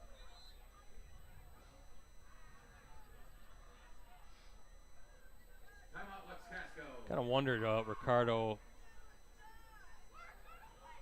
when you look at Kimberly, and we'll talk about it next week when we were streaming that game, but wake-up call, you know, is you're getting ready for the playoff push. One of those losses where, okay, it doesn't derail any of our goals, right? We can still win, or at least a share of the conference title, and we can still win a state championship. Anything. I mean, to me, we've talked about this before, Brett, but to me the best team, consistent team out of Division I, Division II might be Kettle Moraine. They play in D2. Now, in D1, you have Muskego, McWanago, Franklin. A lot of teams, to me, there's no super stud team. There's a lot of really good teams. I think you still keep Kimberly in that discussion. So I think it's a crapshoot. I think D2, Kettle Moraine, tough to think of a team beating the defending D2 state champs. They look just as good as they did last year. Now, Kettle Moraine has to play Muskego and McWanago, I think, the last 2 weeks of the season. They might be playing tonight. I think they are playing tonight. They're playing one of the two tonight. Although maybe Kaukauna could meet them. Or West Appear is always a formidable Hey, you know me. opponent I want to as see well. as many teams as are possible, Brett. If we see Kimberly Kaukauna there in D1, D2, that's great. 3rd and 7 from the 26.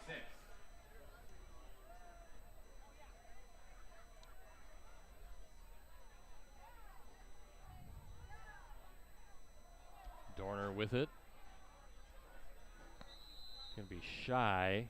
Up the middle, 23. But this game just about officially in the books. 71 yards, 14 carries for Dorn. Again, don't forget to check out Dan Powers' photo gallery tonight after the game. Postcrescent.com, GreenBayPressGazette.com, and Ricardo will have the full recap. Mm. You can find it on Saturday. Is that going to run on the Press Gazette as well? I'm not exact. No, I don't think it'll run on the Press Gazette because Scott Vency has his own thing. He'll probably recap it in some way, though. Okay. So another timeout here.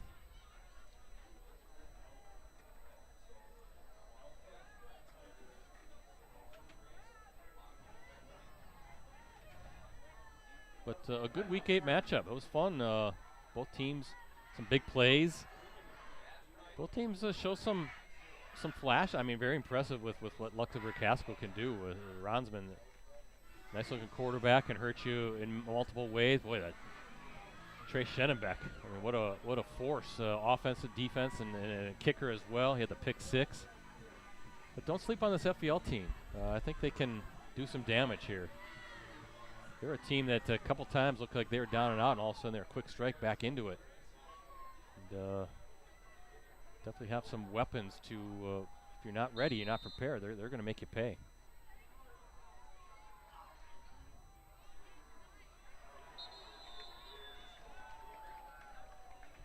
So FBL gets the stop, and with 39 seconds to go, chance for the Foxes offense to just get out there, run a few plays, and Week 8's going to come to an end. Hard to believe we're going to be heading into the final week of the regular season next week already. Seemed like we just started. I agree. This goes fast. What was that? I think we talked about it in the podcast. What was it? The weeks are long, but the years fly by, or something. Is that how that goes? What is that, a saying, or is that someone? Did someone sing that? Is that Grateful Dead or something? Maybe I should just claim it and start writing song lyrics. That sounds very Robert Frostish.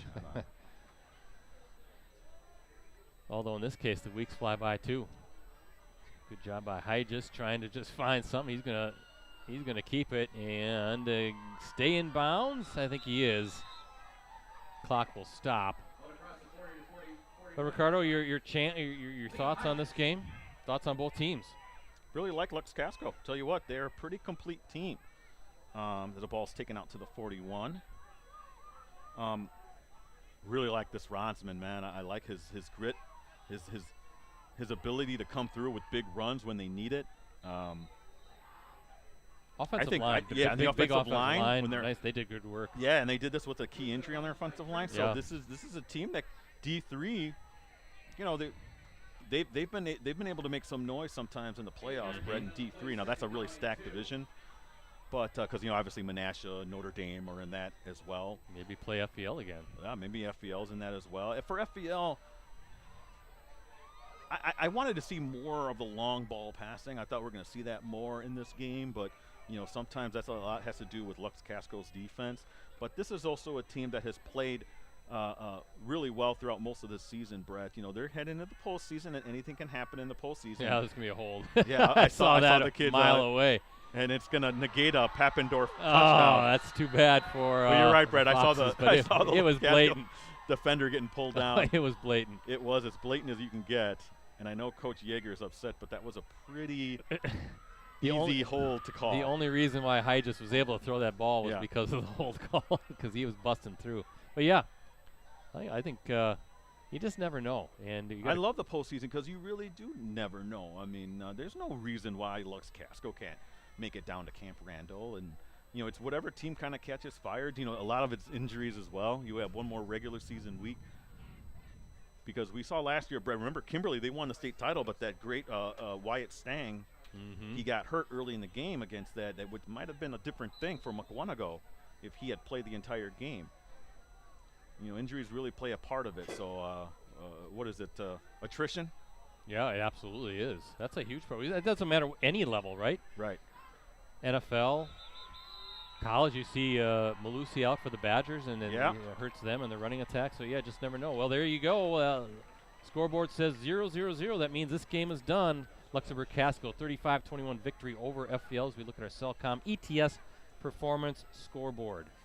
Yeah, I'm going to run down there, talk to Coach Yeager, and then get back to the office and try to put together these two wraps. Again, you can see on postcredential.com mid-morning, I want to say 10:30, 11-ish, because early in the morning I go back online and try to pull late stats or whatever, because coaches like to go out and, you know, kind of relax. I guess. So sometimes they don't send in stats, so I have to make sure I get all the stats or whatever that we need. Sometimes I got to watch a lot of live streams, Brett, to get these scoring plays to wrap it up. But check that out, 10:30, 11-ish tomorrow morning, postcrescent.com. I should have both of those up. Got to be a subscriber, though, BC. Yep, absolutely. By the way, I got to apologize to the viewers out there. I forgot to switch to the fourth quarter. Okay. So we had 2 quarters of third quarter. My apologies. It happens from time to time when you're a 3-man crew, right? I think everybody knew. But, yeah, good work, and we got one more week to go until we figure out the playoff road. Looking forward to that. And, hey, again, that sets up a big meeting next week with Wrightstown, Lux-Casco. Yeah, congratulations to the Spartans. No worse than a share of the Northeastern Conference title this year for Luxembourg-Casco. And definitely does set up a chance for the Spartans to win the conference title outright against Wrightstown. Wrightstown beating Littleshoot tonight, 18-14. So the Tigers, with that one conference loss, trying to share the title with Luxembourg-Casco. That should be a great game. It should be. All right, gentlemen, I'll see you next week over at Appleton North. Sounds good. For our final one of the regular season. Still got postseason, though. But, guys, hey, it was fun. We'll see you back here again next week, everyone. All right, let me run down the scoring. FPL got on the scoreboard first. A 46-yard touchdown run by Liam Hygis. Made it 7-0 with 3:34 to play in the quarter.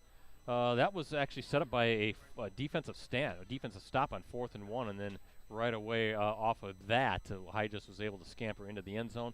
And then Luxembourg-Casco, 4 straight touchdowns. Second quarter, a 2-yard touchdown run by Max Ronsman, the quarterback. That was, again, set up by the long kickoff return by Cameron Dorner right at the 50-yard line. And really the first play then of the second quarter is when Ronsman was able to punch it in with 11:55 to play specifically, tied it up 7 apiece. And then the Spartans took the lead for good. A 3-yard touchdown run by Trey Schenenbeck, a senior, was all over the field tonight. 1 of 2 touchdowns tonight. That capped a 9-play, 60-yard drive. 1 minute to play in the second quarter. 14-7. That was the halftime lead for the Spartans, and they never trailed from there. Number 24 for the Spartans, Andrew Klass, a 4-yard touchdown run about midway through the third quarter. That was the first offensive drive of the half, so the Spartans taking up half of the third quarter made it 21-7. And then the pick 6 moments later by Schenenbeck. We're going to call it a 27-yard touchdown run, and made it 28-7 with 5:47 to play in the third quarter. FVL finally chipping away at that deficit. A 23-yard pass from Hygis to Nick Martin with 12 minutes to right away in the third quarter. 28-14 or later in the fourth. In the third quarter, I should say, made it 28-14 Spartans. And then in the fourth quarter, Luxembourg-Casco, a 34-yard touchdown run by Ronsman, his second rushing score of the game. On 4th and 2, scampered in from 34 yards out with 5:39 to play, made it 35-14. And then a late touchdown pass from Hygis to number 46, Trenton Hind. And 35-21 is how this game ends up. With the victory, Luxembourg-Casco now 7-1 overall, 6-0 in Northeastern Conference play. The Spartans are at least co-conference champs, clinched a share, no worse than a share of the conference title. The Spartans next, they're at Wrightstown on Friday. That's a huge game. Kickoff is scheduled for 7 p.m. Northeastern Conference regular season finale. The Tigers trying to finish even in the conference race and earn a share of that conference title. The Spartans want to win that outright. Fox Valley Lutheran falls to 5-3 overall, 4-2 in league play. They'll be home right here next Friday night against Freedom. That, too, is a Northeastern Conference regular season finale. Kickoff is scheduled for 7 p.m. As for us, again, we will be just down the road at Appleton North and Paul Engen Field as the Lightning host Kimberly. Kimberly losing tonight. Top-ranked Papermakers go down 14-13 to Kaukauna. So a chance for the Papermakers to earn at least a share of the conference title if they can beat the Lightning. That's a Fox Valley Association regular season finale. Live coverage will kick off at 6:45 p.m. And you can access our previous Game of the Week live streams on our USA Today Network Wisconsin websites. Just go to the sports section and scroll down until you see the Watch Our Varsity Game of the Week Prep Live Streams link. Again, thanks, as always, to our sponsors, Cellcom, ETS Performance, and Cooney's Embroidery and Sportswear. First, Cellcom has unlimited data for smartphones, and it's now more affordable than ever at Cellcom with their new unlimited plan options starting as low as $25 per month per line. No matter how many lines you need, Cellcom has you covered. Visit cellcom.com/unlimitedplus for details. ETS Performance, the leading provider of sports performance training for athletes across the Midwest and Northeast Wisconsin. ETS provides a customized approach to strength, speed, and injury prevention training for all athletes of all sports ages 8 and up. Train like the pros and take your performance to the next level. Visit etsperformance.com to schedule your free athlete evaluation today at the ETS location nearest you. And Cooney's, they have the skills and experience to customize your apparel and spread the word about your organization. Contact them today, 920-731-0922, or send them an email at Cooney's, COONEYS 0922 at sbcglobal.net. So for Ricardo, for Rosie, and as always, the crew with USA Today Network Wisconsin, I'm Brett Christopherson signing off from Fox Valley Lutheran High School. Once again, final score tonight, Luxembourg-Casco 35, FVL 21. Thanks for watching, everybody.